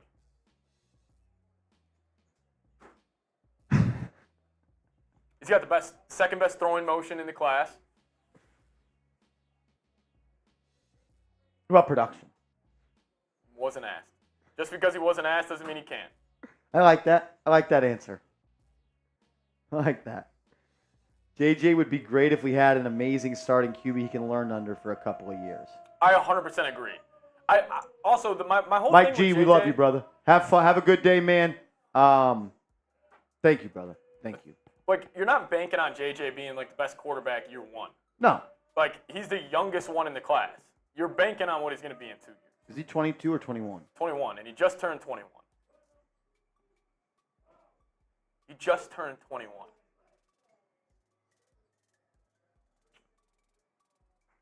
Hasn't lost many games in his career.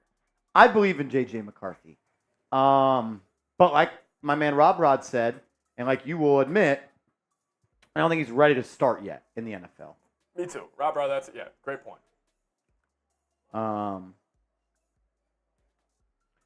Robert Hammond said, there's a reason why I don't trust your opinion. LOL. Then why are you watching? Hey, we all got different opinions. Some of us are wrong. Hey, cool. Hey, bro, not everybody. Not everybody can be right. Not everybody can be right, big dog. Oh, I can't wait till the streams next season. With McCarthy? He's a giant, isn't he? According to CBS mock draft, he is. That's funny. That's funny. Mike G, you are a legend, as well as Rob Rodriguez. I'm going to get your guys' names on the ball. As we got another super chat coming in from Paul Bigelow. What up, Bigelow? Did I get JB, the real Jay Banks, on there? I got one more for him. What's Bigelow talking about, Seeps? Bigelow says, "What's up, boys? Sorry I'm late." Bigelow, don't worry about it. What are you sorry for, brother? Hey, as long as your wife didn't leave you, we're cool. We're cool.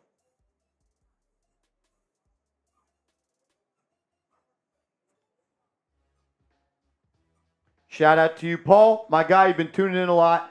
That means a lot to me. Thanks for being a real one, even though we don't always agree, which I don't want us to always agree. So there is that. Paul, you ain't got to apologize, bro. You're here. You're showing love. You're always being a real one. Thank you, Paul. All right, got some more super chats coming in. We'll get to those as I put everybody's names on the sticker. Names on the stickers that go on the helmet. Reminder, every $50 super chat today, get your name on this New York Giants helmet. It's our ring of honor. And every $10 you send in today, get you a raffle ticket to win this ball. This is our March-long raffle ticket. And also, if you send in a $10 super chat, they get you a raffle ticket for the ball. But today, we're going to be spinning the wheel. Someone's going to win this hard hat. Someone's winning this hard hat today. Every $10 you send in will get you a raffle ticket. As my guy Kenya, 2 1s and 2 2s. They have to take Daniel Jones. Deal. And also Mike and Stripes, your super chats just got lost in the system. Mike said, if you draft May, you also have top quarterback in the NFC. I think you do. Yeah, you do, definitely. That's why if you're an NFC team, like, you should be aggressive. Because the AFC is loaded. They got all types of quarterback talent over there. That's a good point, Mike. Guys. Stripe says he's really hyping me up at JJ, not going to lie. I don't want to hype people up. I'm not trying. I'm trying to keep this a close secret. And like, not like trying to call any of you guys up because I know you guys are smart and I know you do your homework. There's too many people that have not watched actual tape and film of him that have a strong opinion, and that's not fair to him. Yeah. It's very easy to say, because Seeps, we watched 3 full games, and I was not the biggest J.J. McCarthy fan, even though I've been a actual fan of his and a supporter of his since I met him in 2020 and got to talk with him. Did you know what everyone says? He doesn't make plays out of the pocket. And that could not be further from the truth. Further from the truth. I think he's the second best quarterback outside the pocket in this class. Yeah, I would call him the second best scrambler, not the best runner. And that's a major difference. But I think he's the 3rd best runner in the class. I think the best runner is obviously Jaden Daniels. And then I think you could make the argument that it might be McCarthy after that. Yeah. The dude's fast. Like, I think he would have ran a 4.5 at the combine. Yeah, he's quick. Maybe 4.6. He's an athlete, guys. He is. He's been dunking since he's been 8th grade. He's 6 foot. Michael says, Marshall, you are the man. Appreciate all your NY Giants info. Michael, you are the man. Thank you for the very kind words. The kind comments, they mean a lot to me. I know I like to call out the people that talk noise. I sometimes feed off negativity. Yeah. But not my greatest character trait right there. So to everybody that shows love, y'all are real ones. Kenya, deal. 2 1s and 2 2s, and they have to take Daniel Jones, deal. But they ain't doing that. They ain't doing that. Kenya, we appreciate it. SCTM. Shout out to CTM. Welcome to the raffle. Thank you for always being here, and thank you for being the beautiful mod of this channel. Didn't the Eagles snitch on Arizona for tampering with Jonathan Gannon? Food for thought. Nothing. Nothing gets by CTM. That's a great point. It's a good point. I think it's only fair that we get the Eagles' first-round pick. And their 2nd. And probably their 3rd. Let's give it all. Give it to all of us. Corinne, thank you. We love you. Thanks for being a real one. As Patrick Clark coming in with a super chat. Shout out to Pete Clark. We appreciate it. Having some trouble with our software. Stick with us. Oh, this one came through. Shout out to him. Couldn't we trade back and still get JJ? No. I'm going to make a prediction. By pick 6, JJ McCarthy will be off the clock, and I'm pretty confident in that. Yeah. I'm pretty confident in that. So we kind of got some noise a couple weeks ago. We've heard from that people close to JJ McCarthy that him and his camp believe he's going to be a top 5 pick. they expect to go top 5. JJ McCarthy and his camp believe is not the word. They expect to go top 5. Yeah. And there's now chatter that he's going to go 4. Yeah. And, I think, the more you start looking into these guys, guys, remember, during the college football season, we had talks. Is J.J. McCarthy a first-round pick? Then it was could he go top 20? Could he go top 10? And now we're at the point where it's could he be, the 3rd or 4th quarterback off the board? I think it's just going to continue to rise. The more these GMs get around him, the more film they watch, I think everybody's just starting to get a little bit more bought in. Yeah, Tony Giants fans, people need to stop comparing JJ to Daniel Jones. No pocket awareness at all for DJ. I think JJ's got the best pocket awareness in this class. No, Caleb Williams. Caleb Williams has elite pocket awareness, but As Bobby Wagner is signing a 1-year deal to go to the Washington Commanders. they have been so active. Washington Commanders signed Bobby Wagner to a 1-year deal with a max value of $8.5 million. So there's that. Jamie in the chat. What up, Jamie? It's my man right there. What defines success for the Giants? For me, success for the Giants this year would be playing meaningful football games in the month of December and January, meaning that a win or a loss could keep them in the playoff picture or take them out of the playoff picture. As long as they are playing important games, as long as they're not playing for a draft pick in December and January, I think that would be considered a success. Be competitive in the NFC East. Don't get steamrolled by the Cowboys twice. And compete, and let's play some important games when it's cold outside. So that's where I'm at on that one. Shout out to Patrick Clark. Couldn't we trade back? I don't think so. I do not. So that means you consider last year a success? No, I don't. Because That was fake meaning. That was just the NFC. none of those games were actually meaningful. Yeah. You beat the Eagles in Week 18. It did nothing. Yeah. No. And last year, that wasn't the benchmark for success. No. And see I how mean, quick, Giants were one of the see how worst quick you just tried to do that? You got to think smarter than that. You got to think smarter than that. The Giants came off a playoff win, got to the second round. Success isn't competing. Success would have been getting back to the playoffs. Relix says we were almost a playoff team. Well, consider how many teams make the playoffs of 32? 14. 14. So half of the league was almost more than half. 24 of the 32 teams were competing for a playoff spot. So no, I don't think that. But that was slick how you tried to throw my words around to make that make sense. Rob Sippy, my man. He says 5 of 158 seeps. Is that the deal you're offering me? What do you mean, Simpy? 5 for 158. 5 of 158. Is he talking about that one time where he said he was going to send in $152 super chats? And he said this is the 5th one. Oh, maybe. Is that what you're talking about, Simpy? Jace, you keep on asking what is the news about Justin Jefferson. There's no news. There is no news. There's no news. I don't know what you want from me. He says, yes, Marsh. That's awesome. Giants now rocks. I know we got Singletary, but what are your thoughts on drafting a running back? I don't know when he's expected to go, but if you could find a way to draft Trey Benson. Good player. Good player. Good player. I've also heard the Giants are interested in adding another running back to this team in the offseason, whether it be in the NFL draft or free agency. So you may just get your wish. I would like for the Giants to draft another running back because I don't know if I want Eric Gray to be RB2 yet. So, yeah, I'm going to say, I think the Giants will at least add one more running back, whether it be in the draft or free agency. Keyshawn says, do you think Ayuk is a wide receiver 1? Yeah, I think Brandon Ayuk's one of the best receivers in the draft. I think he's the best receiver on the San Francisco 49ers. I think he's better. I think he's better than Deebo Samuel as a receiver, not playmaker, receiver, completely different. Rich Rod, what up, man? Says DJ plus neighbors, Hyatt, Wandale, Waller, and good O-line wins.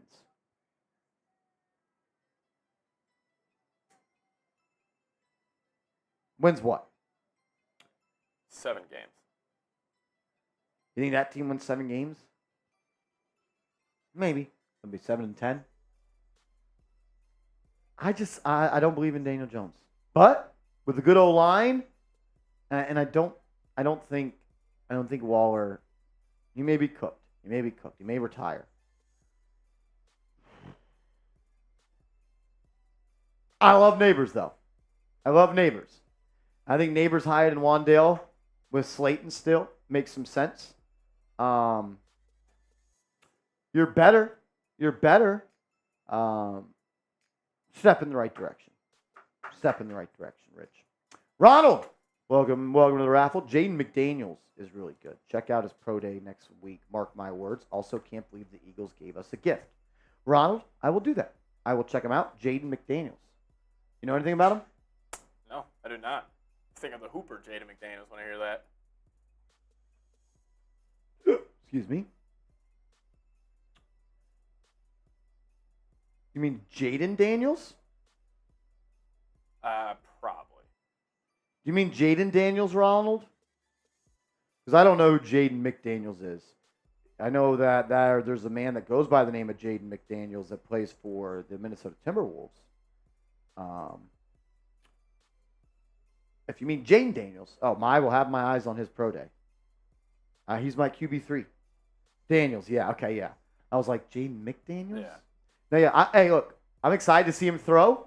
I'm a fan of Jaden Daniels. I think he's the 3rd best QB in this class. If he's available at 6, he's my pick. He's my pick if he's available at 6. And if he's available at 4, I am entertaining a trade-up offer. That's where I stand on that. Robert, what up, man? Do you see a similarity between the JJ hype and Mac Jones hype? That's a great question for Patrick Seaman. No, I don't. Just because, like, just athletic, like, just those two as athletes, like, they're not close. Like, Mac Jones is, I think they're also different throwers of the football. Like, just as a prospect, they're not the same. JJ's got so much more zip on the ball. He's just a way better athlete. And plus, like, Mac coming out of college, he was throwing to the best receiving core in the country. JJ was throwing to an okay receiving core and more of a run-first game. I think they're different. I see what you're saying, though, but I do think they're incredibly different. So J.J. McCarthy at the Combine didn't do much, but he ran the shuttle, and he ran the 3-cone. J.J. McCarthy's shuttle, 4.23. That is graded out as an 8.24 out of 10. Mac Jones, 4.39. That's graded out as a 5.3 out of 10. J.J. McCarthy, his 3-cone drill, 6.82. That grades out at a 9.5 out of 10. Mac Jones, 3-cone, 7.04. Grades out as a 7 out of 10.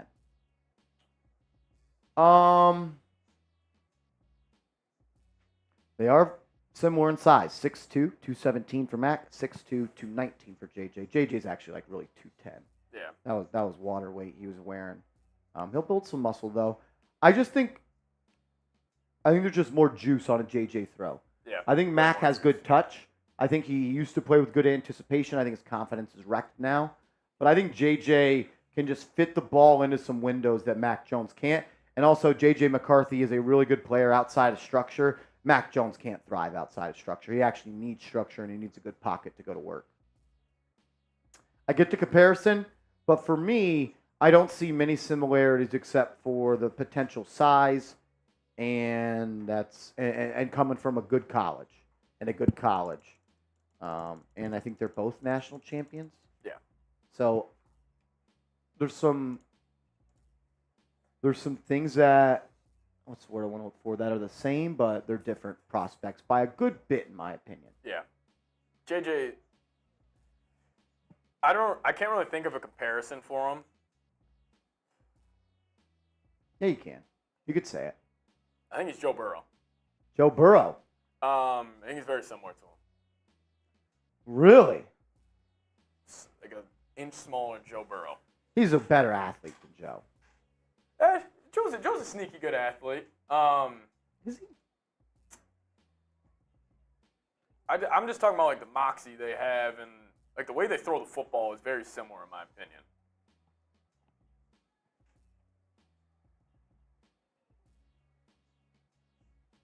Like when Burrow was coming out, he was 2 years older than JJ. Like I think that's who he could be.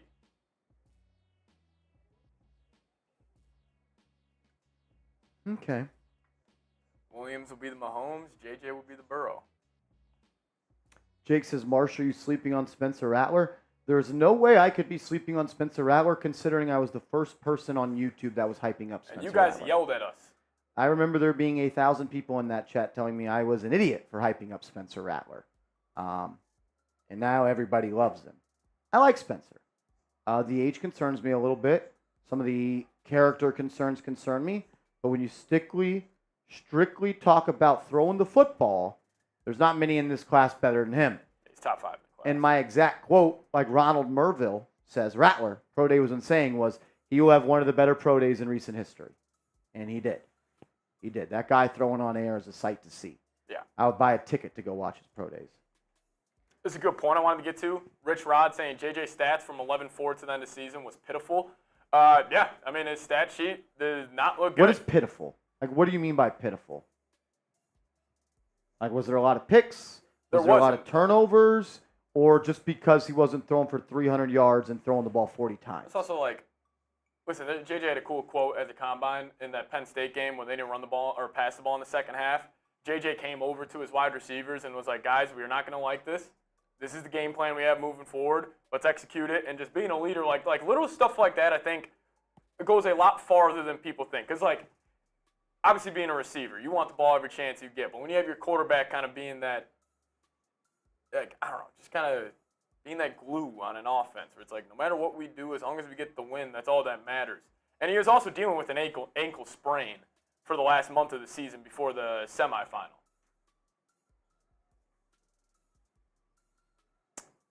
You want to should we do a little last call for this raffle? Do we want to do it now? Are we ready to get off? No, I was just saying, like, I'm not ready to get off, but, like, do you want to do it at the complete end? I think we do it at the end. Do it at the end? Gotcha. I think we do it at the end, just so, because more people are going to keep on coming in. Shout out to everybody in here. Over 700 people watching. We've had already 10,000+ people tune in. Shout out to you guys. If you haven't yet, please hit the thumbs up icon. We're letting you guys decide the content today. We're just hanging out. We're just chilling. We're just chopping up ball with you guys. All super chats that come in today, we'll get them up on screen. And that will be that. DBM, so Spencer Rattler is the Dak Prescott of this class. In the sense of like a mid-round quarterback ends up being a high-end starter in this league. I can see it. I told you this, and I know they don't necessarily play the same. And it kind of goes to your moxie point with Burrow. I kind of see a little Dak in JJ. Like just a leader, a captain, a face of an organization. I mean, Dak's one of the best quarterbacks in this league, whether you hate him or not. You gotta respect game. Guy was at third in the MVP this year. I actually think JJ throws the ball better than Dak. And I think what separates Dak from other guys, even though he has a little lesser of an arm, is I think he's got it up here. I think his football IQ is off the charts. And from what I had heard at the Combine, there was nobody better on the whiteboard at the quarterback position than J.J. McCarthy, and I think that goes a long way. And you also, like, I'm a big believer in, like, a lot of people, not just in sports. Like, you are a product of your environment. J.J. had the best high school coach in Illinois. He went to IMG, one of the best coaching staffs there, was under Harbaugh. Like, this dude has been just groomed his whole life by just great leaders and just great teachers. I think that's a big part of it as well. Another reason why, obviously, you guys know, we believe in him. Robert says JJ equals Tom Brady, you fools. I don't think it's fair to compare anybody to Tom Brady. Can't compare anybody to Tom. Cal King says, what do you think is the best player in the class, Marsh? I think it is Caleb Williams. By a good bit. By a good bit.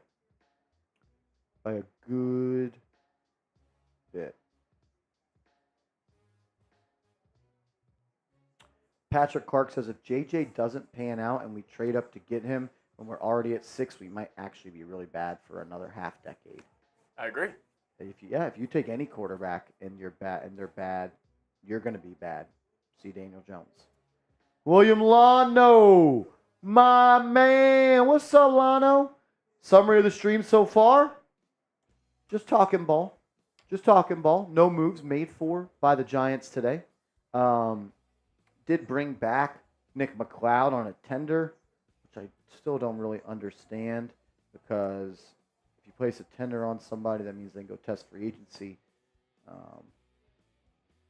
But yeah, no news today for the New York Giants as of yet. As do we get another super chat? Yeah, bam, bam, bam, bam. 1013. What up, man? Thanks for the super chat. It says, are Giants interested in bringing back Simmons? I have not heard a peep about Isaiah Simmons. Bam, bam. I have not heard a peep about Simmons. I can't imagine his value across the NFL is that high considering all the Giants had to do was trade a 6th rounder and a 7th rounder for him. A 6th for a 7th, and they got him. A swap of a 6th and a 7th. So I don't anticipate Simmons getting a lot of money from somebody, and I would love to bring him back to the Giants. I think he's a versatile player on the defensive side of the ball.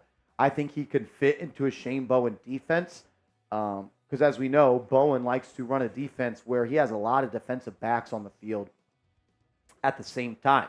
Likes to run a lot of nickel packages, a lot of dime packages, and when you do that, you need DBs that are able to cover, but that are also able to come into the box and defend the run a little bit. And I think the Swiss Army knife type of skill set that Isaiah Simmons has, to where he can come off the edge. He can play linebacker, and he's played safety, and he's played nickel before. I think he fits pretty well with Shane Bowen, and I would like to bring him back. I'm sure they've talked about bringing him back, but I don't have any juice on it. I don't have any information on it, so I don't know what those talks are like, if there even has been any at this point. But I do think it would be worthwhile for the Giants to bring him back. So, Bam Bam, thank you for the super chat. Our system's kind of bugging out a little bit, but that was my answer to that. Thank you for being a real one, my man. Go through my Twitter feed, see where we are at. Been kind of a slow day. Yeah, a little bit. Obviously, the Ridley news was huge. 4 for 92 for him. 4 for 92 seems kind of crazy to me. It does.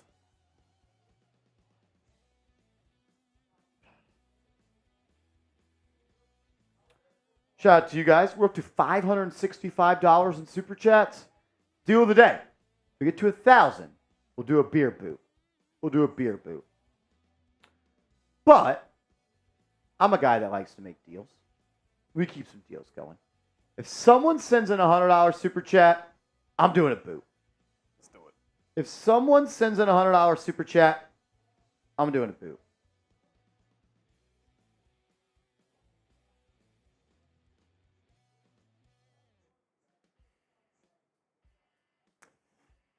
Baldy gave a breakdown of Reisner on Twitter.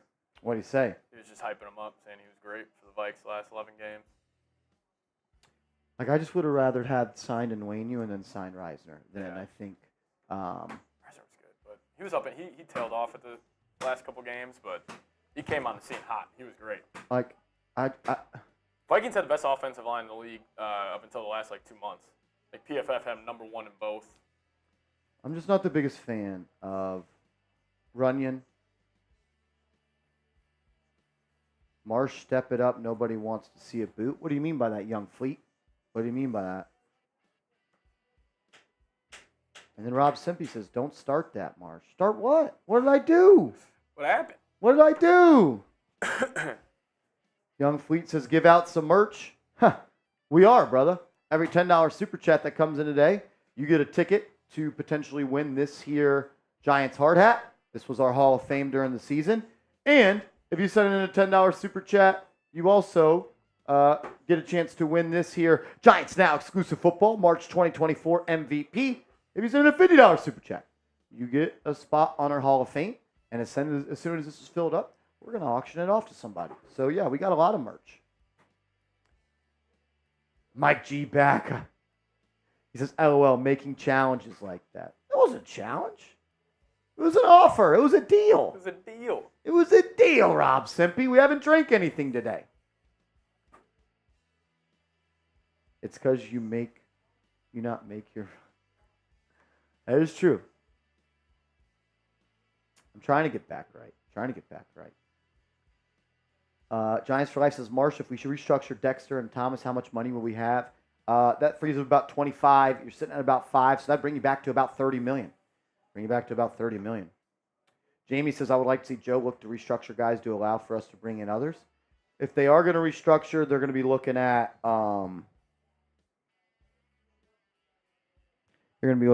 Dexter Lawrence as well as Andrew Thomas. It would be Andrew Thomas first.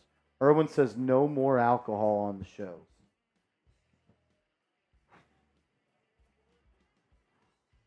We don't even drink. It's just water anyways. That's what they say. Yeah, that's what, yeah. Exactly. It's just water anyways, Irwin, right? Isn't that what they all say?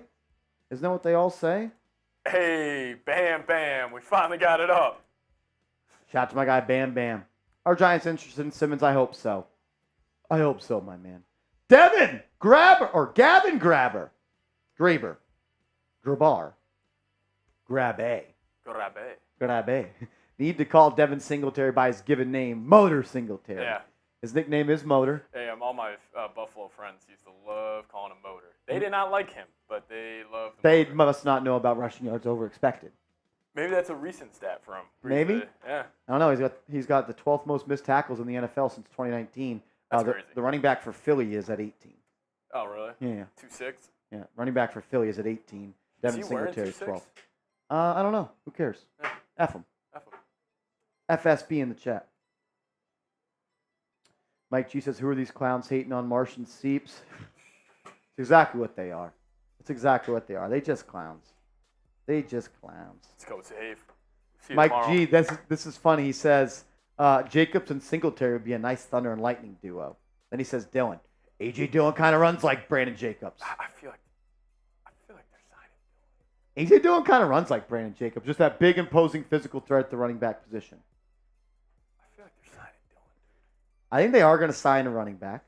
I'm kind of hoping they do it here today so we could get that to you guys, get you guys a video on that.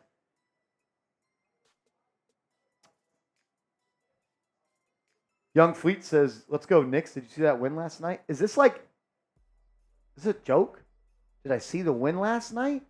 Yeah, I saw the win. We were live on New York Knicks Now by Chat Sports. Should have been there. It's the #1 place on YouTube to watch a Knicks game with the best damn Knicks fans in the world. Motor Singletary, I'm with you. Mike G. Corum in the late rounds, I'm not against that. I don't think I can go anything earlier than a 4th or a 5th, though, on Corum.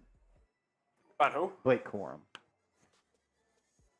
And I just think that there's some better running backs out there. Yeah. A lot of tread on those tires. A lot of tread on those tires. I just don't like running backs that were workhorses for 4 years in college. Wasn't it like 5 years for him, too? Yeah, he played 5. He was really a workhorse for 4, but Okay. like a lot of carries. This ball's sweet.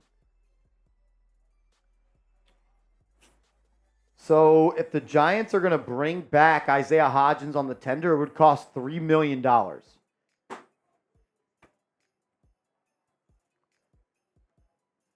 Man, I loved Hodgins. Can you pay $3 million to a wide receiver 5? No. It's just not worth it. You How many can't. plays does he get in a game? We Well, you love could. Hodgins, and we think he's a good player. I think he's a great player. But the pecking order here, no order. Slayton's above him. Wandale Robinson's above him. Hyatt needs to be above him next year. And if you draft a receiver, He's he's above then wide receiver 5. However, nobody runs a better skinny post. I'm serious. No when one I runs say that post route in the red zone better Bro. than him. He gave 100 yards to Patrick Peterson just off skinny post against the Vikings 2 years ago.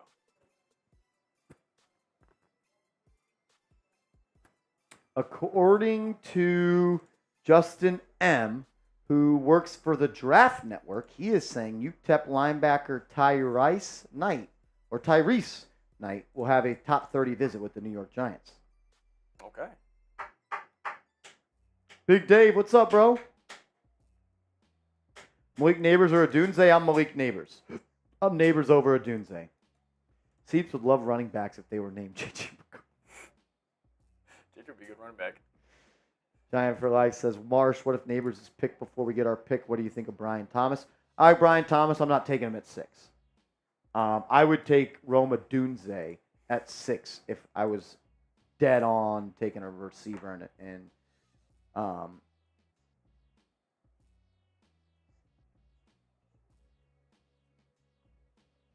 I would go with Dunze over Thomas.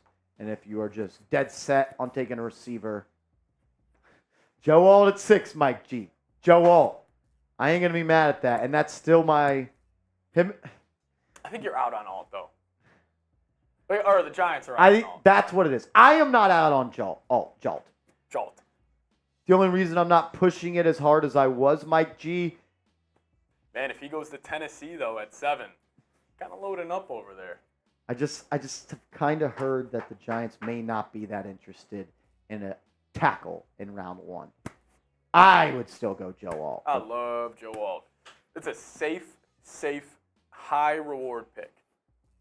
I hope I'm wrong. The next Joe Thomas. He is. He is. His dad was a stud in the league. So last name Alt. That's old school, man. Give me the 6'9" tackle. Is the Giants done for today? Who knows? Could happen at any second. Drew Lock vids up to 200,000 views on Instagram. That thing is just humming. Yeah, that bitch my bodyguard. Anybody that can rap Young Jeezy bar for bar is my guy. Giants preseason games are going to be fun as hell, though. They are. I'm excited for the preseason. I am a Drew Lock fan. I just always have been. I like the way he plays the position. He's not scared. He's a gunslinger. and he'll put that piece out there.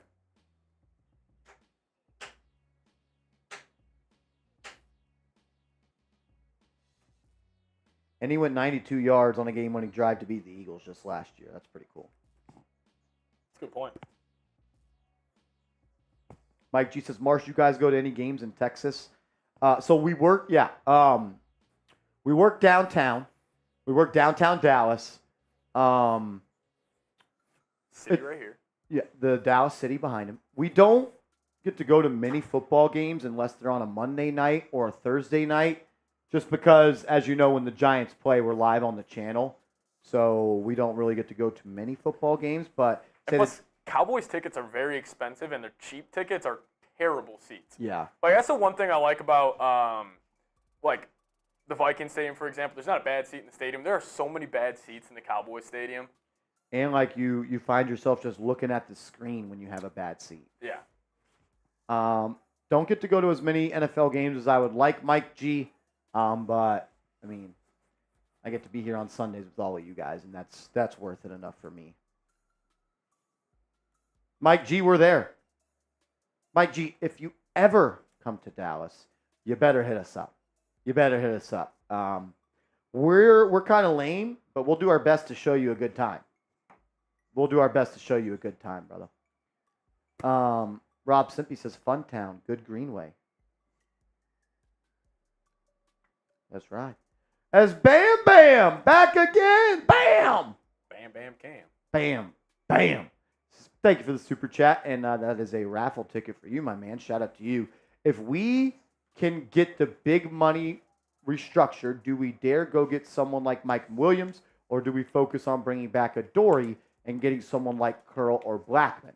I would be utterly shocked if the Giants are in on Mike Williams. I wouldn't expect a Mike Williams move for the New York Giants for a couple of reasons. One, the price tag. He's going to be looking for at minimum $15 million per year. I think you also said, and I do believe he's coming off a torn ACL, Mike Williams. Yeah. So coming off a big injury, he was already a guy that I do like the way he would complement other Giants receivers because he's the big body guy. Like, I the will. Giants don't have that. Yeah, they don't. For me, though, he's already a guy that never won with quickness and separation. Yeah. He was a big body guy. Now he's got a hurt knee. I think he had a bad back for a little bit for a couple of years. He did, yeah. As well. And he's just not really the type of receiver that Joe Shane has talked about that he likes to add to the team. He likes to add wide receivers that can line up in the slot and on the outside. He likes guys that create separation. Brian Daboll as well. He likes guys that can catch the ball in space and eat up yards after the catch. To Seeps' point, he would greatly complement the guys you already have. Smaller, shiftier Wan'Dale Robinson, field stretcher with Hyatt and Slayton. He'd give you your true outside one-on-one guy that can go and get 50-50 balls. I just don't think the Giants, one, are the biggest fans of Mike Williams and his play style. Two, coming off an ACL. Three, I think he'll be a little bit too expensive. So he says, do we focus on bringing back a Dory? I would also be utterly shocked if the Giants bring back a Dory Jackson. Just kind of felt like he played himself out of this team. And with the injuries again this year, the injuries last year, he's been injured for like 4 years in a row. Smart, tough, dependable. He's smart. He's tough. Through 2 years, 3 years with the Giants, he's just kind of he's not been dependable with his availability. Unless it's a cheap 1-year deal, that's the only way I see them bringing Dory back. And I do think they could be in on Curl and Blackman. They need a safety. So I think Curl would be a great pickup.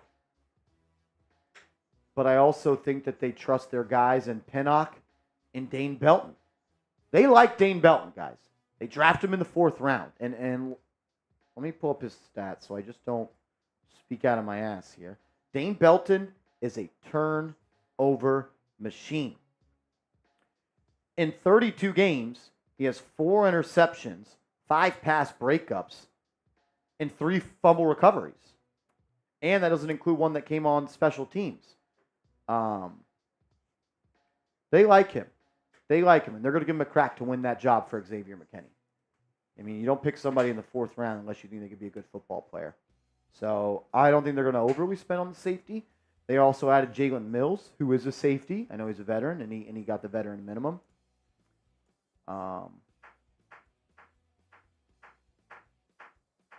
Yeah, so that's my take on that. I'm interested in Curl, but I don't think the Giants will break the bank on him. Thanks for the super chat, man, and thanks for the really insightful and good question. Smoking illegal? I don't know what you're smoking that's illegal, but that's crazy. Appreciate you super chatting, man. Joe Alt and Andrew Thomas for the next 10 years. A win. We said the same thing about Evan Neal, but there's no way we're wrong twice, right? There's no way we're wrong twice. Yeah, I'm a huge Joe Alt guy. I am. I just have heard the Giants may be looking at receiver more than tackle. And maybe it's a smokescreen. It's smokescreen season. If Alt was there and he's the pick, I'm going to be doing jumping jacks for joy. Exactly. Nope. Like the percentages say you don't draft 2 busts at the offensive tackle spot.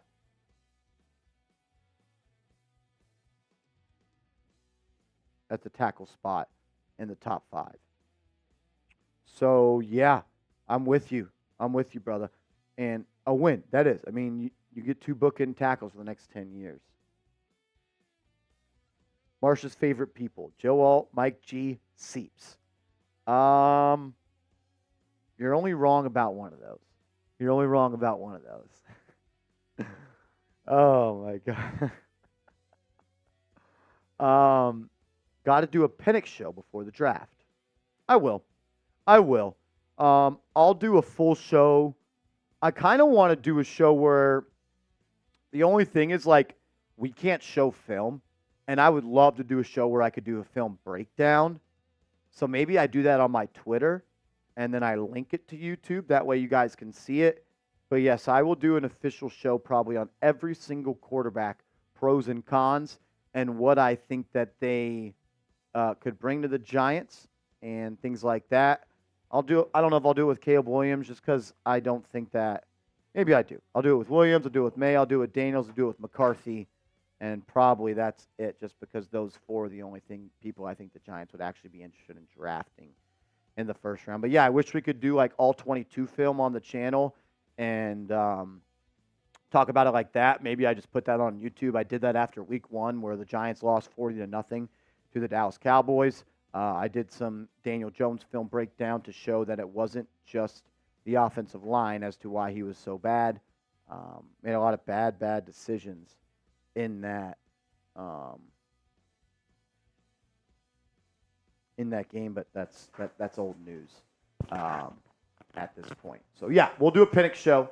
Long answer there. We'll do a Penix show, no doubt about it. Ryan, what's up, bro? Thanks for the super chat, Smoking. And Ryan says, I strongly feel we're going to trade up, gut feeling. Look, there's been smoke for about 2 weeks now that the Giants are interested in trading up. Connor Hughes of SNY said the biggest secret at the NFL Combine was the Giants' willingness and desire to trade up. He also followed up with those saying that it's not all that likely. For a trade to happen, you got to have someone that wants to trade down. And with with the Patriots needing a quarterback and with Washington needing a quarterback, maybe you don't have someone to trade up with. So maybe you turn your attention to the 4th pick. Maybe it's J.J. McCarthy. That's all I got to say about that. As Days? What's up, bro? Thank you for the super chat, man. Sup, Marsh? Sup, Deus? Hope I'm saying that right. Big D, if you will. If we can't trade up in the draft, what do you think about trading down with the Bears and acquiring Justin Fields while at it? So we get Fields and we move from 6 to 9? Would you do that?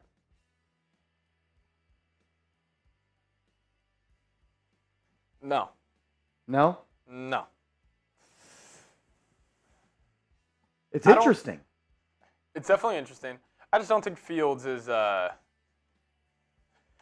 just in the camp he's not going to work out, no matter where he goes.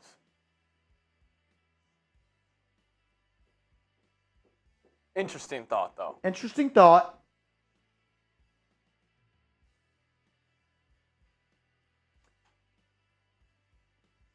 See, like, what would it take for you? Like, what type of draft pick would it take for you to move from 6 to 9? Let me see. I will pull up the NFL draft chart.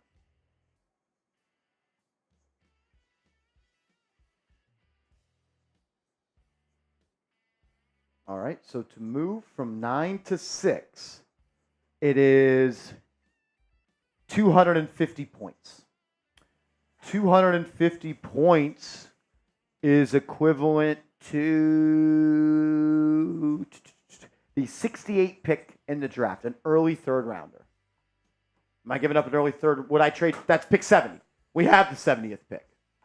But the reason I like going from 6 to 9 more than giving up a third is because you don't lose any picks. You just move down. You keep the same amount of picks. That's true. So I think I would rather go from 6 to 9 than trade a third. Yeah. What if you get Fields and then you can get a Doomsday at 9? That'd be a good little haul. That'd be you fun. still have pick 47.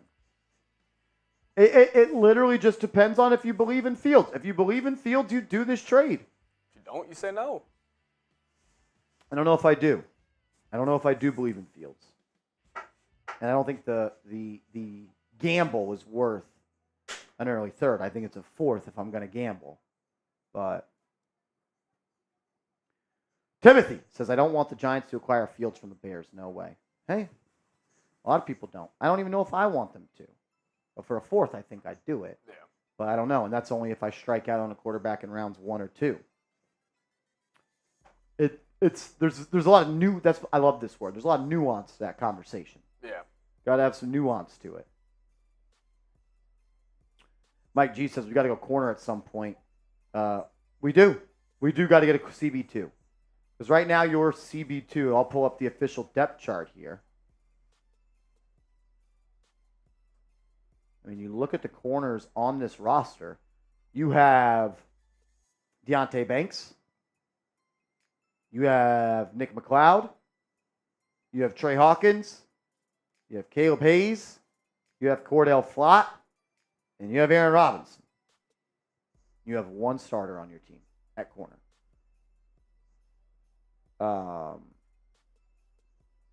McCloud is a good third or fourth, more so a fourth corner. So you need a 2 and a 3. You need 2 corners. Unless you think Cordell Flott's that guy. I think you used a third-round pick on him in 2022. Yeah, because his second year. I mean, you use third-round pick on a guy. He needs to be a starter. He needs to be a starter. And maybe Joe Shane is like, we got to give Cordell Flott a shot. But, like, I still think... oh, wow. What? Harrison Smith just got restructured. Mike G. Dimes J on Twitter is a troll account. He's a troll account. Dimes, yeah, he's a troll account. So, I wouldn't read into that one too much. Yeah, no, I mean, look, I saw that same one, and he has a good way of making it look real, but he's just a troll account. Welcome to Film Breakdown with MG. I'm Marshall Green. Today, we are going to talk about and study film on QB of Washington, Michael Penix Jr. Let's get into this. Welcome to the Film Breakdown. I'm your host, Marshall Green. We're going to be breaking down some Michael Penix film on today's show. If you haven't yet, hit that thumbs up icon. Let's get into it. You like that? You like that?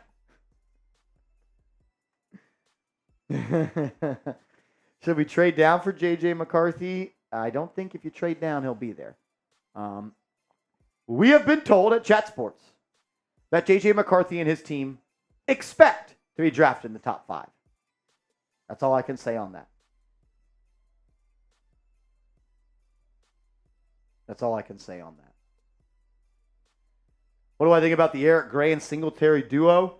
I need a little bit more juice out of my running backs than Eric Gray and Devin Singletary. That's what I think about that. I think Singletary is a good runner. I don't know if I believe in Eric Gray. Bronx Boy says, and I expect to win the lotto every time I buy a ticket. Damn straight. Damn straight we do. That's why we keep buying them.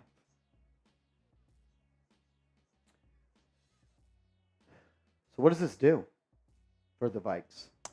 He had a massive cap hit. So they're just pushing it in the future. I don't know if I like that. I don't see the details on this. Is Mr. Rick in here? Is Mr. Rick in here? I need to talk to him. I need to talk to him. I think he's still mad at me. Just kidding. Is Mr. Rick in here? Do I have Barkley news? No, but I do want to talk to him about something. I don't think he's here. Be sad. Be sad.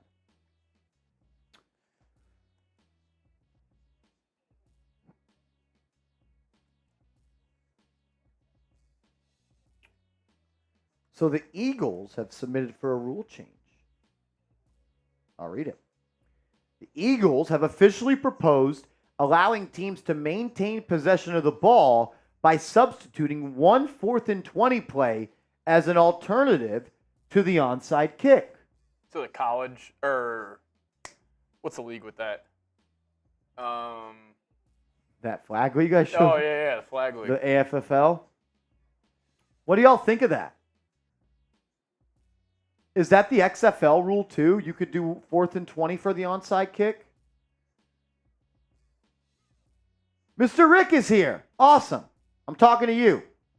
So I don't know if you saw it on my video yesterday, Mr. Rick, but a lot of people are asking me, Marshall, what number should Devin Singletary wear?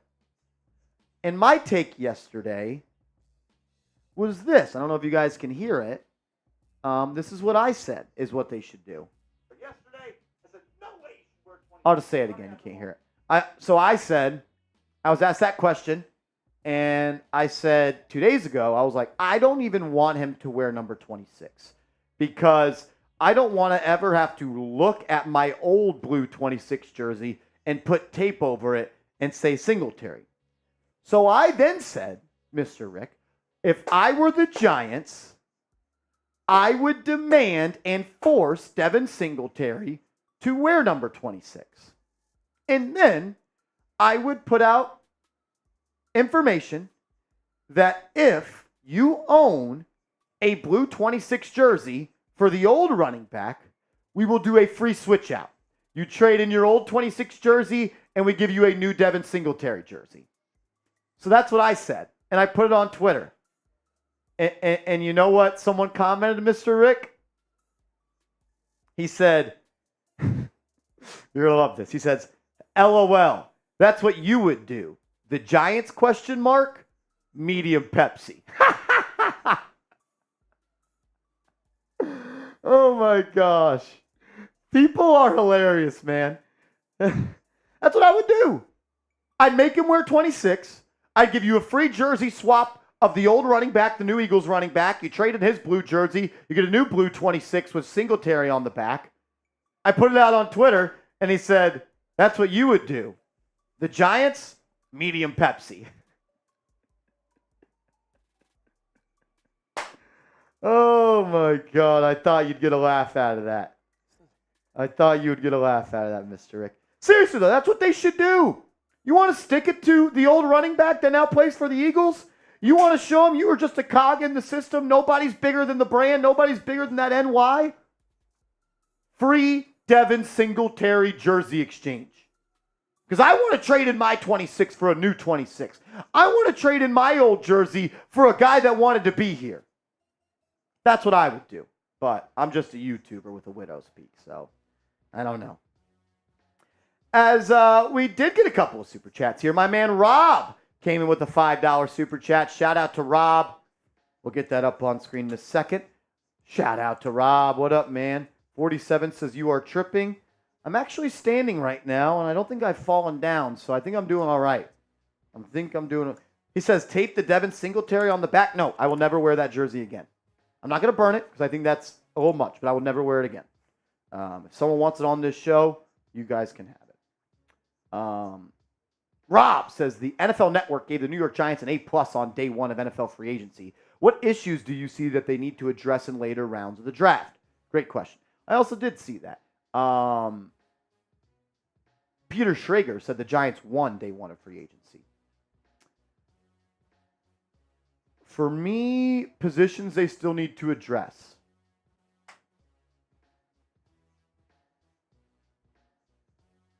Rich Rod 908 says, Marshall, you see the Barkley retweet that guy's response to you? Got your face everywhere. No, I didn't. I'll go to Barkley's profile right now. I'm sure this will be funny.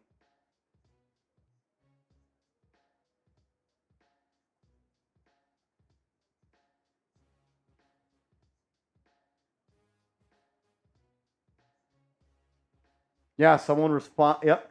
So someone responded to my tweet where I had the clip of Saquon Barkley saying he wants to be a Giant 3 times for life, which we know he said it a lot. I said Saquon Barkley lied for 2 years. This is funny. I can't believe this happened. I said Saquon Barkley lied for 2 years. I'll put the link to the tweet in the chat so you guys can go watch it. So that's my original tweet, the first one. And then this guy. And then this is the reply. Saquon Barkley retweeted it. Really? Yeah. He says, the guy that responds to me says, it is absolutely impossible for him to be a Giant for life when the Giants never offered him a contract. Let me guess. Y'all wanted him to retire? The deals offered by the Giants before, the guaranteed money was not what it needed to be. It's the NFL. Guaranteed money matters. My man bet on himself, and his agent hit the open market, got more money, and stayed close to home. Trust me, I know more than the source. I don't know what all that's about, but what I would say is Saquon Barkley is once again telling on himself. Saquon Barkley said he wanted to be a Giant. Saquon Barkley said that his legacy meant something inside this building. You wrecked your legacy. You obviously didn't care about it. What Barkley said was partially true. He wanted to be a Giant. But he never said this part. This is what he meant. I want to be a Giant as long as they make me one of the highest paid running backs in the league and they pay me more guaranteed money than anybody else. That's what he tried to say. He just, you know what he tried to do? And this is my last time talking about it because I'm tired of it. It's irrelevant at this point.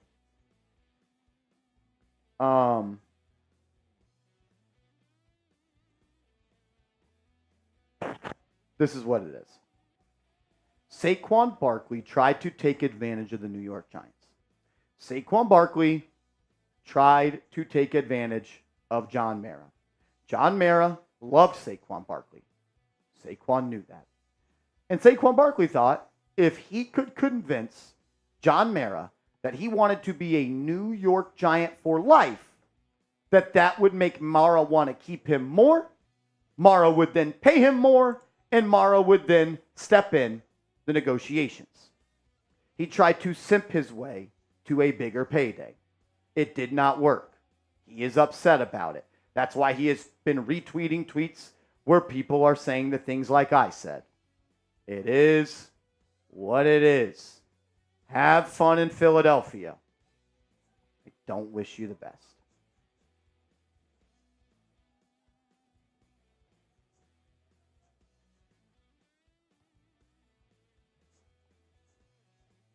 It is what it is. That's the facts. It is what it is.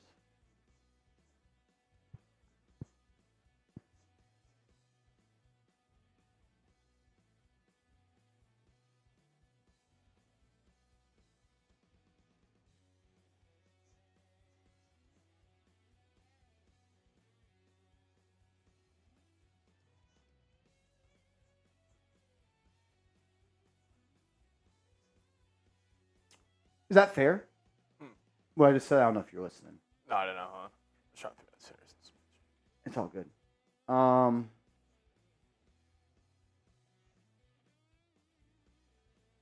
John Scheffler in the building. What up, man?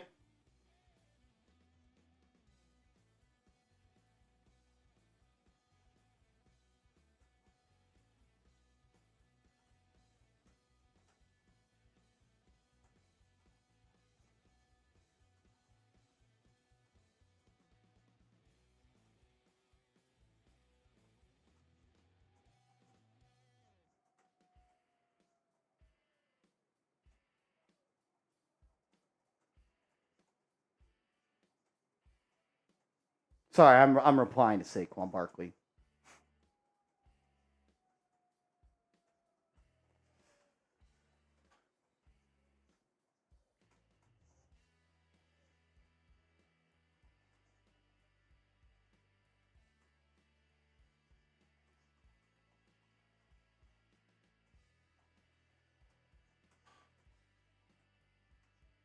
So this is what I got typed out. Should I send it? I said, so I quote tweeted the tweet he retweeted. And I'm going to say, why don't you just admit that the only thing that mattered to you was getting the most guaranteed money possible? And there's nothing wrong with that. But when you say for 2 years that your legacy as a Giant is important to you, just so you can try to sweet talk John Mara into giving you money, like,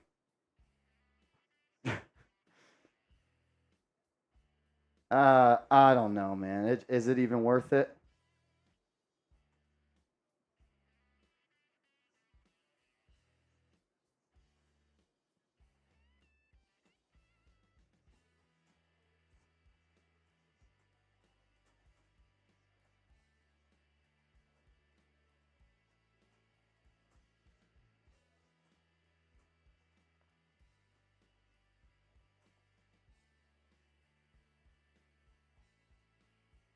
I don't know, man.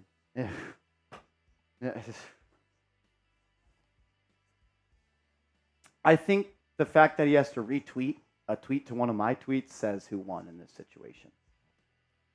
So, I guess it is what it is.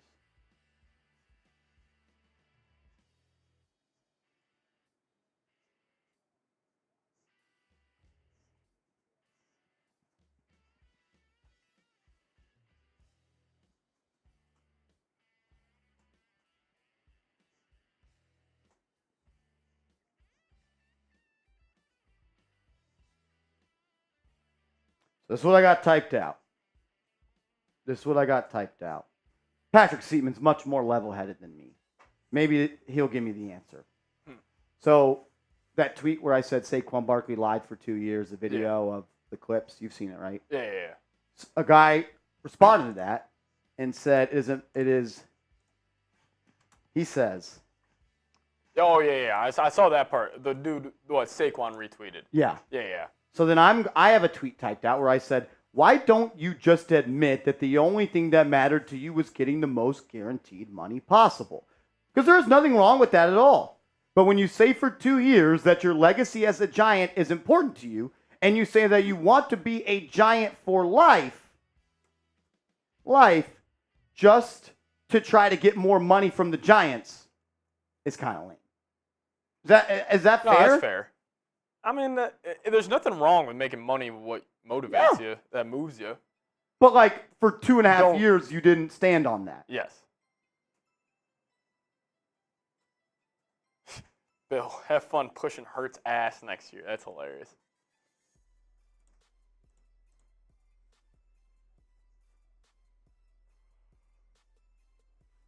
Fuck it, I sent it. Fuck it. Fuck Saquon Barkley.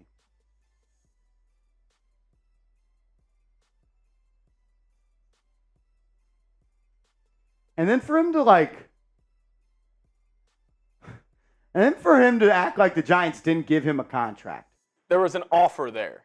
Bro, this is what the Giants did. And if I could, I'm going to send this tweet into the chat. If everybody could like it and retweet it, I'd appreciate it. I'd love for Saquon Barkley to see it. He's obviously already watching my Twitter. This guy's going through replies of my tweets. He's insecure right now. He's insecure.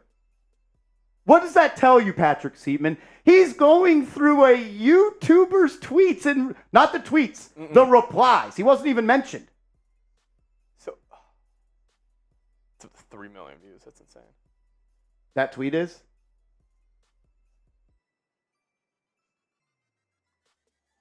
If everybody could retweet that, I would appreciate it.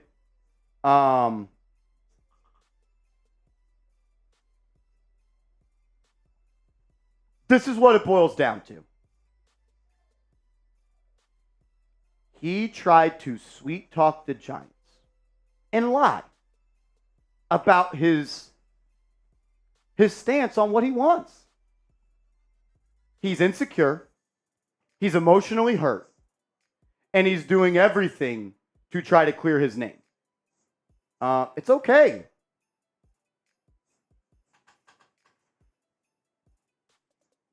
It's okay, big dog.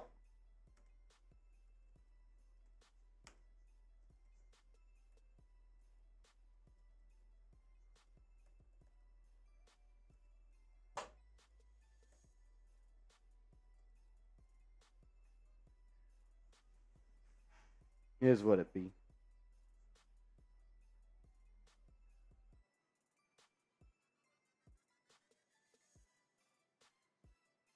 Is what it be. It is what it is. If y'all could, hit that like button, retweet that tweet. You may not even have to. He's already going through my tweets and replies. I know, he might already be seeing this right now. How do you think he saw that?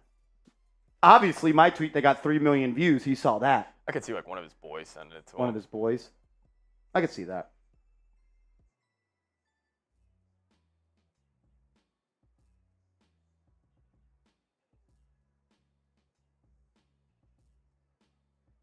Like, there is nothing wrong if Saquon would have just came out and said, hey, look, I'm a running back. My life to cash in on a contract doesn't last forever. I need to secure the most money I can. He never once said that. No. We got Saquon Barkley retweeting people's replies to my tweets. Stop. Swear to God. If someone tells you who they are, Marsh, believe them. Coop, what does it mean when a professional athlete is going through a YouTuber's replies to a tweet? That he's sensitive and he's hurt. He's heartbroken. It's insecure. So, Coop, this is what happened. My tweet of this, where At Marshall Green _. you've seen this one, where it was just him saying, I don't know why it's doing that. Some guy responded and said, it is absolutely impossible for him to be a Giant for life when the Giants never offered him a contract, which is literally a lie. Let me guess, y'all wanted him to retire. The deals offered by the Giants before the guaranteed money was not what it needed to be. This is the NFL. Guaranteed money matters. My man bet on himself and his agent, hit the open market, got more money, and stayed close to home. Trust me, I know more than the source. My response: why don't you just admit that the only thing that mattered to you was getting the most guaranteed money possible at Saquon? Because there is nothing wrong with that at all. But when you say for 2 years that your legacy as a Giant is important to you, and you say you want to be a Giant for life just to try to get more money from the Giants, it's kind of late. Cook. Is it not? No, nothing you said is untrue. He tried to sweet talk an old man in John Mara that actually liked the human being of Saquon Barkley to benefit himself. We call that a simp, and we call that other words that I don't think I should say right now. So Saquon retweeted that guy's reply to you? What a joke. What a loser. Yeah.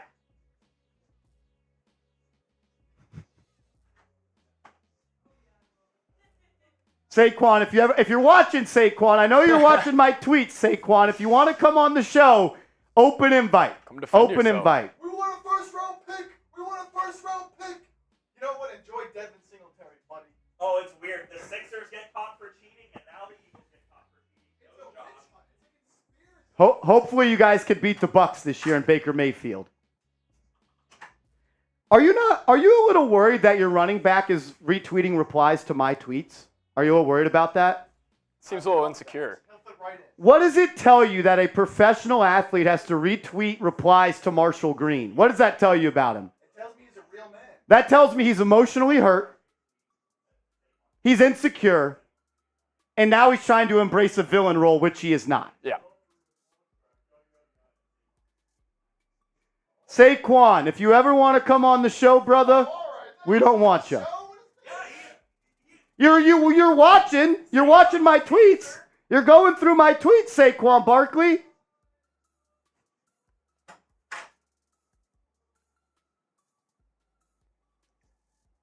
It's all good, big dog. It's all good. That's hilarious. That is funny. Frickin' Saquon. It's a personal one. Now I kind of want to burn his jersey. No. No jerseys will be burned. Knicks Galaxy, say it ain't so.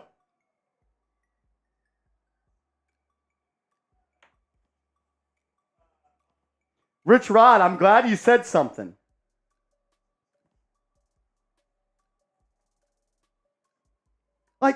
How hard is it for just him to come out and say, I had to take the contract that was biggest for me? And this is what I meant to say a second ago. For the crowd that says the Giants did not offer Saquon Barkley a contract extension, right? Seeps, I'm your employer. I'm the Giants. Okay. You are Saquon Barkley. We have gone back and forth in contract negotiations for 18 months. There have been numerous contract offers exchanged. So you know what we do as grown men and as people in business? We agree for you to go and test your value. Yeah. And then you say, awesome, but I still want to be here, so I'm going to come back to you with my final offer. Okay? Saquon goes out and gets a 3-year, $37 million deal from the Eagles. He came back to the Giants. You know what the Giants said?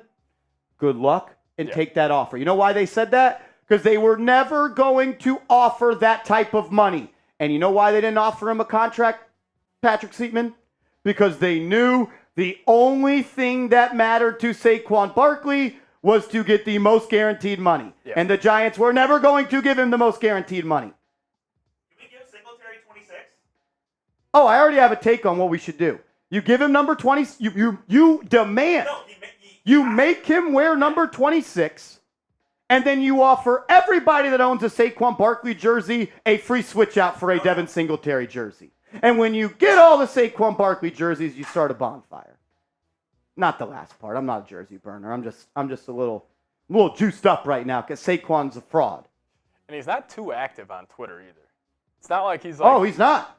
But clearly he's active in Marshall Green's tweets. Yeah. He also liked a tweet from Joy Taylor saying Saquon Barkley doesn't owe the Giants anything.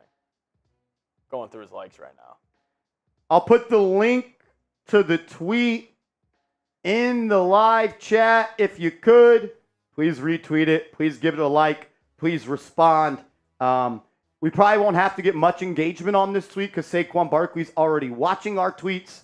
But the more attention we could bring to it, I think is the better.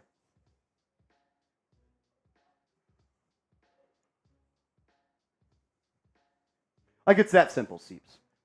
We're going to let you test your value. You go and find your value. We don't value you there. Why are we offering you a contract? Yeah. We agreed. We'll let you go get your value. Giants aren't in a spot to give a running back that much. You want one of my life analogies here? Go for it. One of my life analogies. I'm going to talk through it because it's coming in my mind right now. My mind's moving 1,000 miles an hour. You and your girlfriend have been fighting for 2 years. Okay. But before that, you had a great 5-year relationship. Mm-hmm. You're starting to fight for 2 years. I think allowing someone to go test their value is similar in a dating situation where you say, let's go take a break. Yeah. Let's see other people. Let's see if it works out elsewhere. If not, if we figure out that we love each other and we're meant to be, we'll come back and talk about it. Okay. We let our girlfriend Saquon Barkley go out there. And you know what he did? He went and found somebody. And he loves her. Uh-huh. And then he comes back to you and says, if you love me more, I'll get back with you. No, you already found somebody else you love. Go love them. It's also that it's your best friend. And it was your fucking brother. Yeah, like. That's what it is. That's what it is. I think that makes perfect sense. It's also this dude hasn't ran for more than 4.5 yards per carry in a while. Yeah, he also has 3 1,000-yard seasons in 6 years. You let him test his... He begged for 18 months for you to let him test his value. He went out there. He got the best deal. The Giants never valued that. Why do you think they would match it?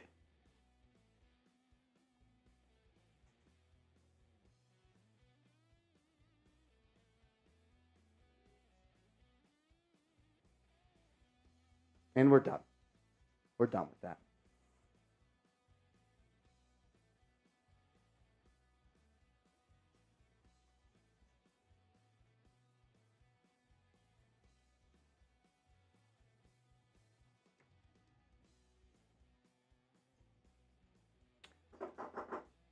I remember there being a YouTube show that Saquon Barkley went on last summer where he said, I'm not looking for the most money. I got to go find that and clip that. Because the same dude that Saquon Barkley just retweeted, to my response, he tweeted at me again. He says, are y'all remedial? The average lifespan of a football player is 3 years. If you're blessed enough to get a second contract, of course the guaranteed money matters. They're playing the most grueling sport in the world. As the face of your franchise for 6 straight years, if you can't give me the guarantee I'm asking for or even offer me a deal, what are we talking about? This guy is freaking light in the head, man. I was going to say, that's just the same point he made, just he reworded it. You should say that back to him. You just made the same exact point.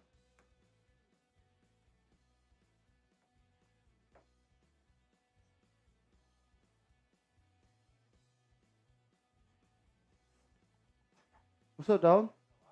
We're live. We're live. We're live. We're live. We got Saquon Barkley watching my tweets. Really? Yeah, he retweeted this.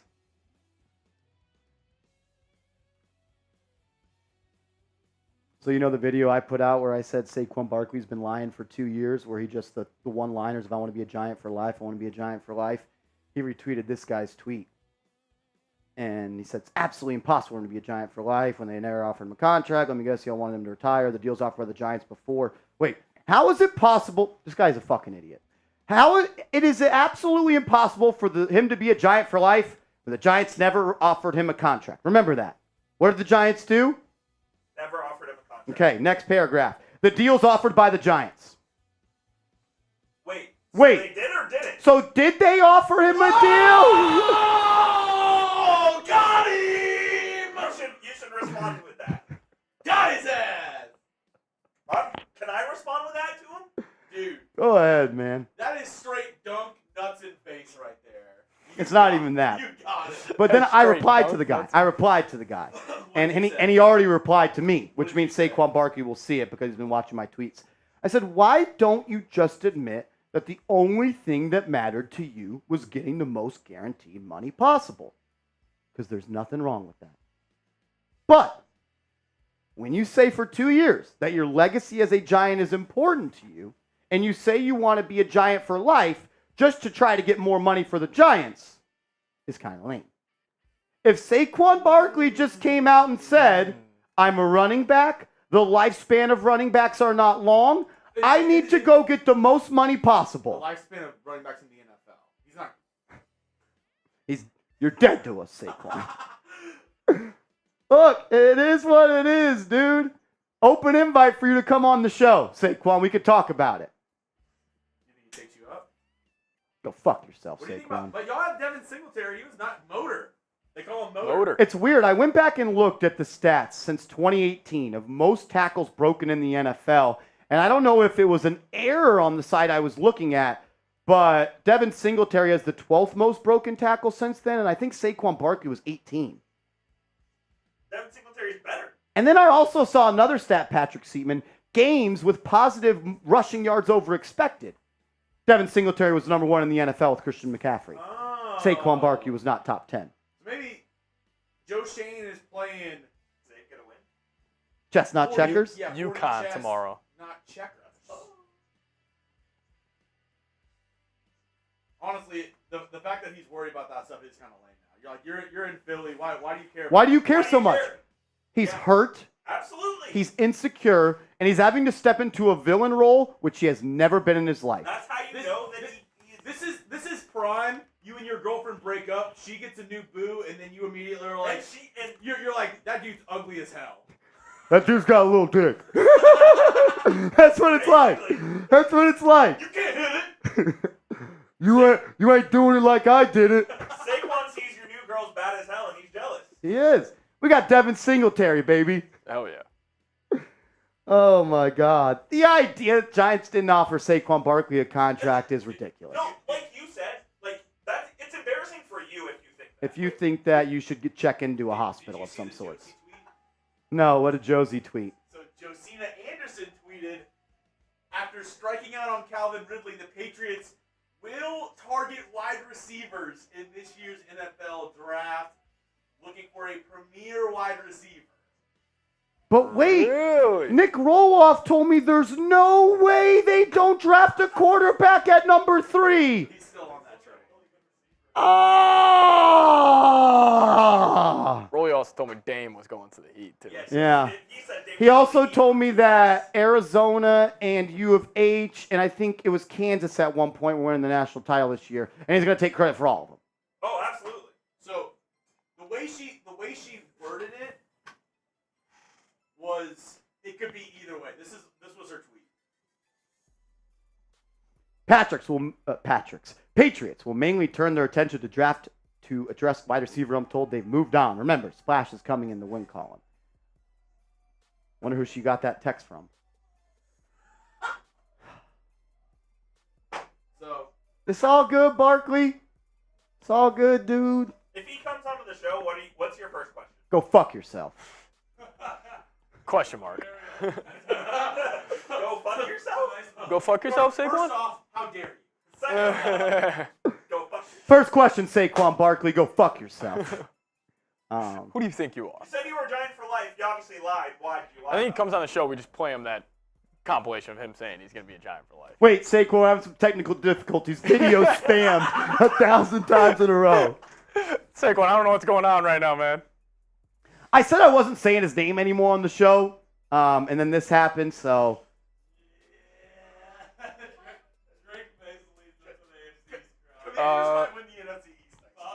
That's weird because Drake May's a Giant. They are drafting James Daniels. No, the Commanders, dude. And then the Giants are trading up to 3. Trading up to 4. MHJ's going 3 to the Pats. And then you're trading. Exactly what He happened. doesn't deserve to work in this league. All right, we had some super chats come in. Sorry for the delay. Saquon was watching my nuts too much. Rich Rod says, mention his suspended hometown discount. Or supposed. No. Don't you get it, Rich? They never offered him a contract. Never offered him a contract. Never offered him a contract. Nathan, what up, man? $10 super chat. Shout out to Nathan. I know a lot can happen between now and the fall, but having a hard time mustering any real excitement for the 2024 season.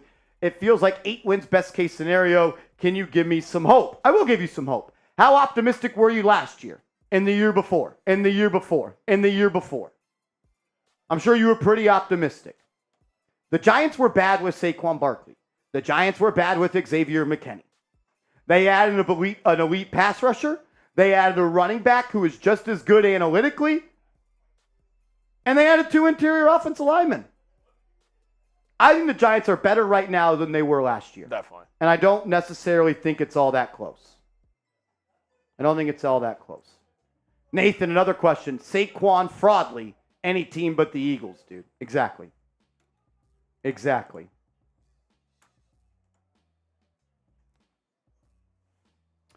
Corey Haynes, my man. What's up, bro? Too much emotion on Saquon Barkley. Let's move on. We're good at safety with Pinnock and Belton since a few weeks ago. Draft wide receiver at 1, QB at 2, BPA the rest of the way. What quarterback are you getting in round 2, though? Michael Penix? Bo Nix?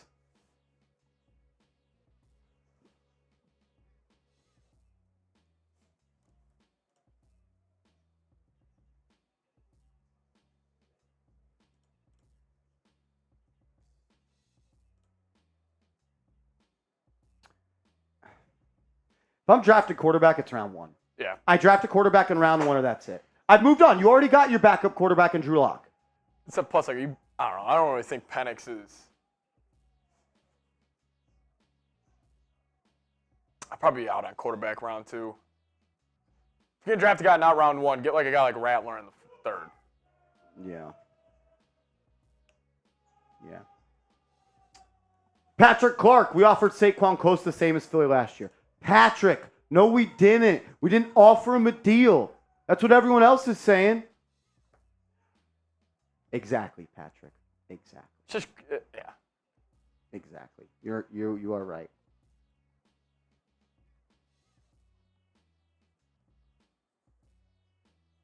Exactly, Patrick. Razor Shockwave, what up, man? SMH 26. Marsh, don't even say his name. Joe Shane is making a new Earth, Wind, and Fire. Singletary, Dillon, and Gray. And May at 6, Leggett at 47. May at 6 and Leggett at 47. Giants might win the offseason. That's a dream, right? That's a dream. That's a dream.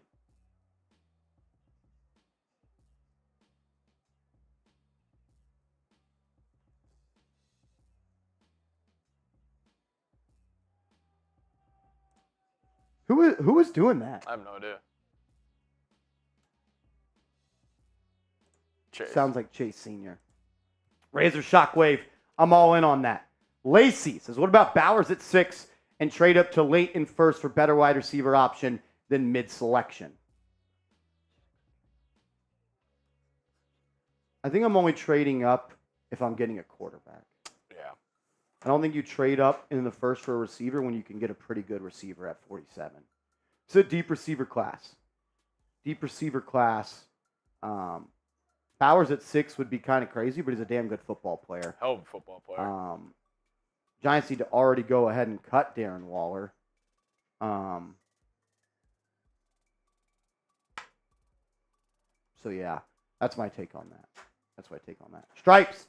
Don't forget our guy Drew Lock cooked the Eagles. He did. 92 yards. The Giants have two no, who played Week 18 when the Giants beat the Eagles? Was Tyrod? Yeah. Damn. I want to say we have two quarterbacks on Already the beat team 'em. that Yeah. beat the Eagles. But yeah, 92-yard drive to dome piece the Eagles. All righty. We're going to sign off here in a little bit. We're going to go 5 minutes on the shot clock. 5 minutes on the shot clock. Every $10 super chat that comes in the next 5 minutes, it gets you a ticket into the raffle to win our Giants hard hat from the 2023-2024 season. Every $10 sent in today will get you a raffle ticket, and also get you a ticket into our month-long raffle for this Giants Now football. So you got 5 minutes, and then we're going to do a quick little tracker, you think? Yeah. I don't know. What do you think? Let me see where the video I was is going to at say, from what's today. that Fields one at?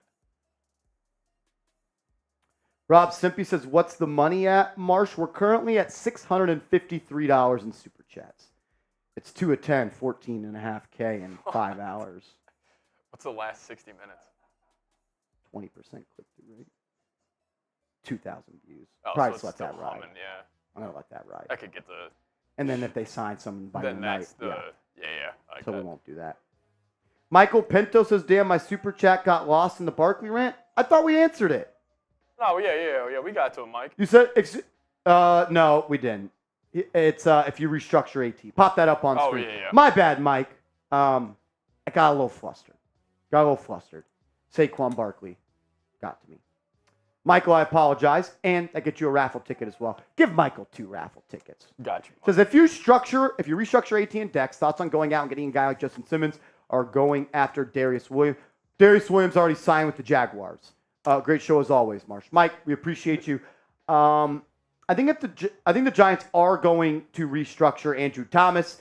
That will be the first restructure. If they restructure another player, it will be Dexter Lawrence. The Rams signed Darius Williams. What did I say? Jags. He was with the Jags.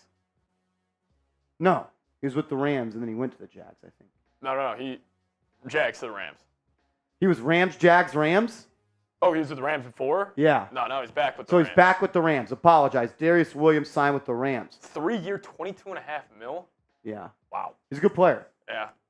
Rams made a lot So I of said that wrong. He signed with the Rams. Thank you. He started with the Rams and went to the Jags and back to the Rams. So, yes, thank you. Good catch, Patrick. And good job, Matt Wood, in the chat. I apologize for misspeaking. Bam Bam says mine was right below Michael's. Yeah, we did mention that. Missed that one, too. We'll get to yours next, Bam Bam. Sorry, guys. little helter-skelter here. Little helter-skelter there. Went off the cuff. Just started ranting about Barkley because he's so worried about me and what I have to say about him. I don't think the Giants would be in on Justin Simmons, Michael, for a couple of reasons. They didn't pay Xavier McKinney. They're not going to pay somebody else. And Justin Simmons is 30? Justin Simmons is 30 years old. He'll be 31 in November. If you're not going to pay big bucks to a 24-year-old safety, Michael, I don't see the Giants paying big bucks for a 31-year-old safety. But if it's a cheaper deal that I'm anticipating, maybe they could be interested on him. But I just don't think they're going to spend big on a safety. Impactful positions is what Joe Shane wants to spend money on. They still need a CB2. They could use another D tackle. They could use a receiver. I don't think safety is on the highest of their priorities with guys like Dane Belton and Jason Pinnock already on the team. Bam Bam. Wide receiver QB at 6. CB, Tampa at 39. Running back. Well, the Giants don't have pick 39. They traded pick 39 to Brian Burns. For Brian Burns, excuse me. Yeah, if you walk away with the Neighbors at 6 and Benson at 47, your offense just got impacted with some young juice right there. I'd be cool with that.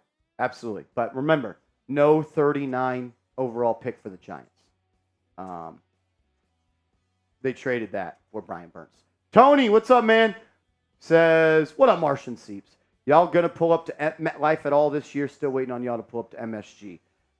We will not be at MetLife Stadium for any Giants games because every single Giants game we are live here on the channel. So we can't be in 2 places at the same time.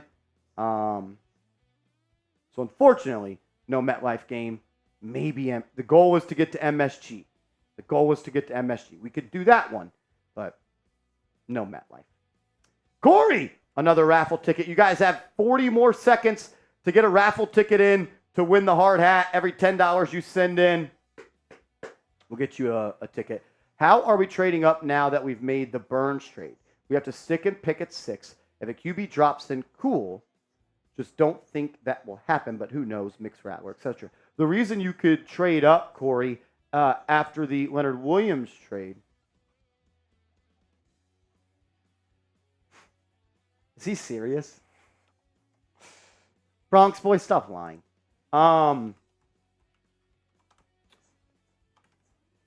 He threw me off my mojo. The reason you could trade up, Corey, even after the Brian Burns trade, is because the 2 picks you traded for Brian Burns were pretty much the picks you got for Leonard Williams. Giants still have a 2nd-round pick.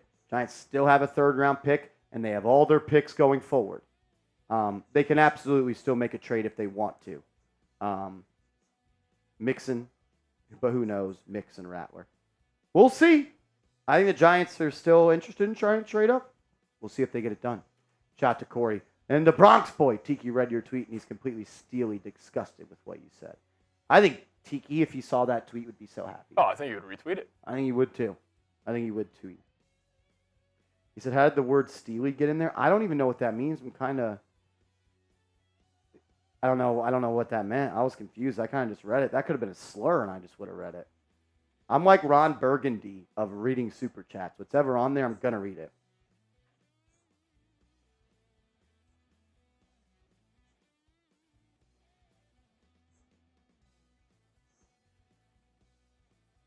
A lesson learned? Exactly. All right.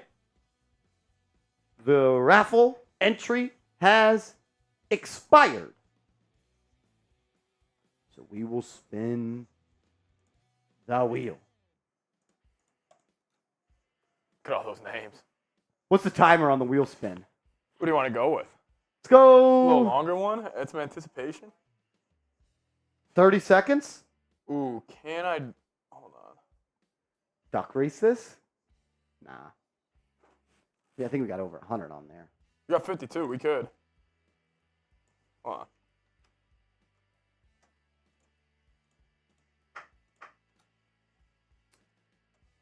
Rob Simpy says, unless I send it, and I have 2 left thumbs.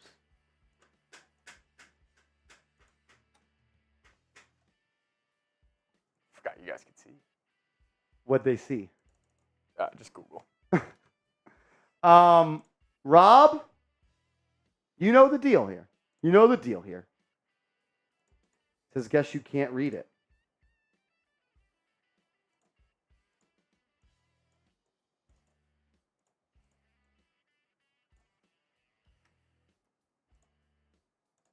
Now I'm lost. Now I'm in the dark. Shout out to everybody that tuned in today. I mean, Giants didn't even make a move, and we had 15,000 people tune in. That's pretty crazy. You guys are awesome. Thank you for always being real ones. Let's Go Giants says, can I send one in? You got it, dude. Y'all have until Seeps. Bronx boy, be nice. Be nice. Why wouldn't Barkley take the Eagles offer? F you, Fabian. F off, Fabian. No, you could be mean to Fabian. I'll put him in timeout because he's a child. Enjoy your 5-minute timeout, Fabian. Enjoy your 5-minute timeout. Let's Go Giants. Yeah, if you can, y'all have until Seeps has the duck race set up to get him in. He's going quick. Here we go. Let's Go Giants says, love ya. Mike G says it's more on Saquon saying wants to be a Giant for life, only to leave for the money to a rival. Ding, ding, ding, ding, ding. We have somebody with some sense. Mike G, did you see that he retweeted someone's response to my tweet? He's in his feelings. He's in his feelings. Jay Sanders in the chat says, bear down. Joe G says, Marsh, you are the best. Keep up the work, bro. Joe G, that's mad love, man. Thank you for the kind words. Thank you for the kind words. All righty. Think we're ready? I think we are ready. I think we are ready. I want to make sure Rob Simpy was not trying to add any more ducks. Rob, were you adding more ducks or not? All good if not. I just don't want to start before anyone loses their opportunity. Says no. Awesome. All right. Whoever is the winner, we're going to need your shipping address, and we're going to send you our Giants hard hat that we wore all season long. Here we go. And wait, that says 10 seconds. Oh, wait. Oh. We're not doing 10 seconds. We are not doing a 10-second duck race. Hold on. Hold up. Man. Jay Sanders says rumors are the Giants have called about the Bears, about the number 1 pick. You subscribe to Giants now because I reported that 2 weeks ago. So you should subscribe. Turn your notifications on. Bronx Boy says we should have seen who won. Bronx Boy, we know you're already going to finish second. You are literally second place Bronx Boy. Bam Bam says, damn it, I would have won that one. Someone got robbed. Did somebody screw somebody? Somebody did get robbed right there. Tony. That's hilarious. All righty. Start your engines, please. And we're off. And we're off. Mike G jumping out to an early lead with the real Jay Banks right behind it. You also got Mike G in the green and Mike G in the purple at the bottom. Bronx Boy with the stripes like a bumblebee keeping up at the bottom of the screen. We got Double R at the top trying to make some noise as we got a bunch of Mike G's in there. My guy Shank is trying to make some moves. We got 30 seconds left. Which duck wants it the most? Is it Ronald? Ronald Merville trying to get to the front. We see Corey. Corey Haynes making a late push with about 23 seconds left. Who is it going to be? Real Libertarian's gonna win. Seeps is calling Real Libertarian. I'm gonna go with Mike G in the middle. Or is Daniel Shank just gonna make it a runaway? He's got Nathan on his butt. Kelly the Real Libertarian. Daniel Shank. We got Kelly making some space. Will it be Daniel Shank? Oh my God! It's a stream. It's Mike G, and the winner is Mike G! Bang! Mike was making a run. Mike G, the winner.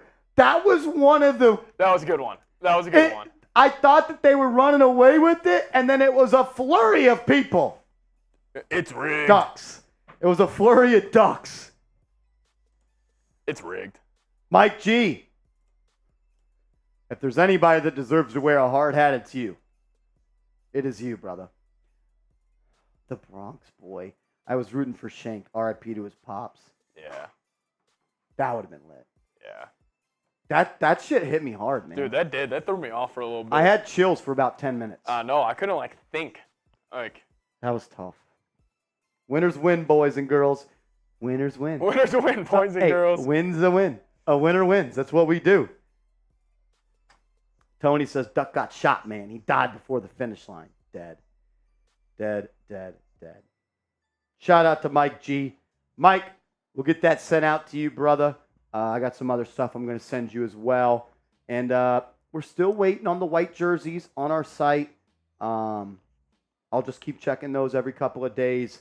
I'll keep you in the loop on that. So that is that. Charles Barkley says, you know who's a loser? Who? Saquon Barkley. Did he really? Charles Barkley in the chat. Oh, I thought you were actually saying actual Charles. Rob Simpy, we love you, brother. All righty. Another fun day. You are right, Bronx boy. 3 hours and 40 minutes of streaming where the Giants did not make a single move. But that's why we're here. We're going to click end stream. AJ Dillon signs. Exactly. I love you guys. I appreciate you guys. I'm going to share this tweet one more time. Mr. Rick says, my duck blows. Yeah, he was kind of running like Saquon Barkley. If everybody could click that tweet, retweet it, like it, and reply if you haven't yet. Saquon Barkley retweeted. Someone responded to one of my tweets, so I responded to that. I would like Saquon Barkley to see it. If you haven't yet, give me a follow as well. Click the link, retweet it, and all that good stuff. Tomorrow, Knicks Blazers. We are live on the channel. Ronald Merville. I thought your duck was going to pull away with it for a second. Cow King says dub channel. You're dub. You're a dub. Is Danny McGrath alive? I did talk to Danny McGrath last night. All is well. I don't know how the bank robbing went. I expect to see him Thursday, and there might be fireworks Thursday on Knicks Now. Danny McGrath was trying to break the record of the biggest super chat ever sent in to a channel that I host on. He wanted this. The biggest super chat ever comes from Rob Rodriguez, $3,600. It's incredible that he even sent that. I'm still shocked when I say it. So what the deal was, the biggest super chat in chat sports history was $3,500. Rob Rodriguez wanted to be number one. And now we got Danny McGrath wanting to be number one. So that's where we're at on this. You think we can get Trey White? Potentially. Matters how much he wants. Gab says, should the Giants sign DJ Humphries? If the price is right. I think the Giants are kind of spent out, though, right there. Mike G, loyal to the channel, the Giants, and my wife. He says, maybe in that order. Oh, my God, dude. You cracked me up. Oh, my God. He asked me earlier, Seeps. He said, Marsh, who are your favorite people? Joe Alt, me, and Seeps? And I said, Good four. I said, one of those are not one of my favorites. You guys can decide here.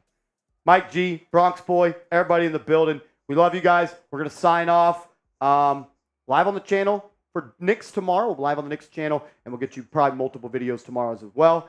Yeah, Seeps, you're out. Exactly.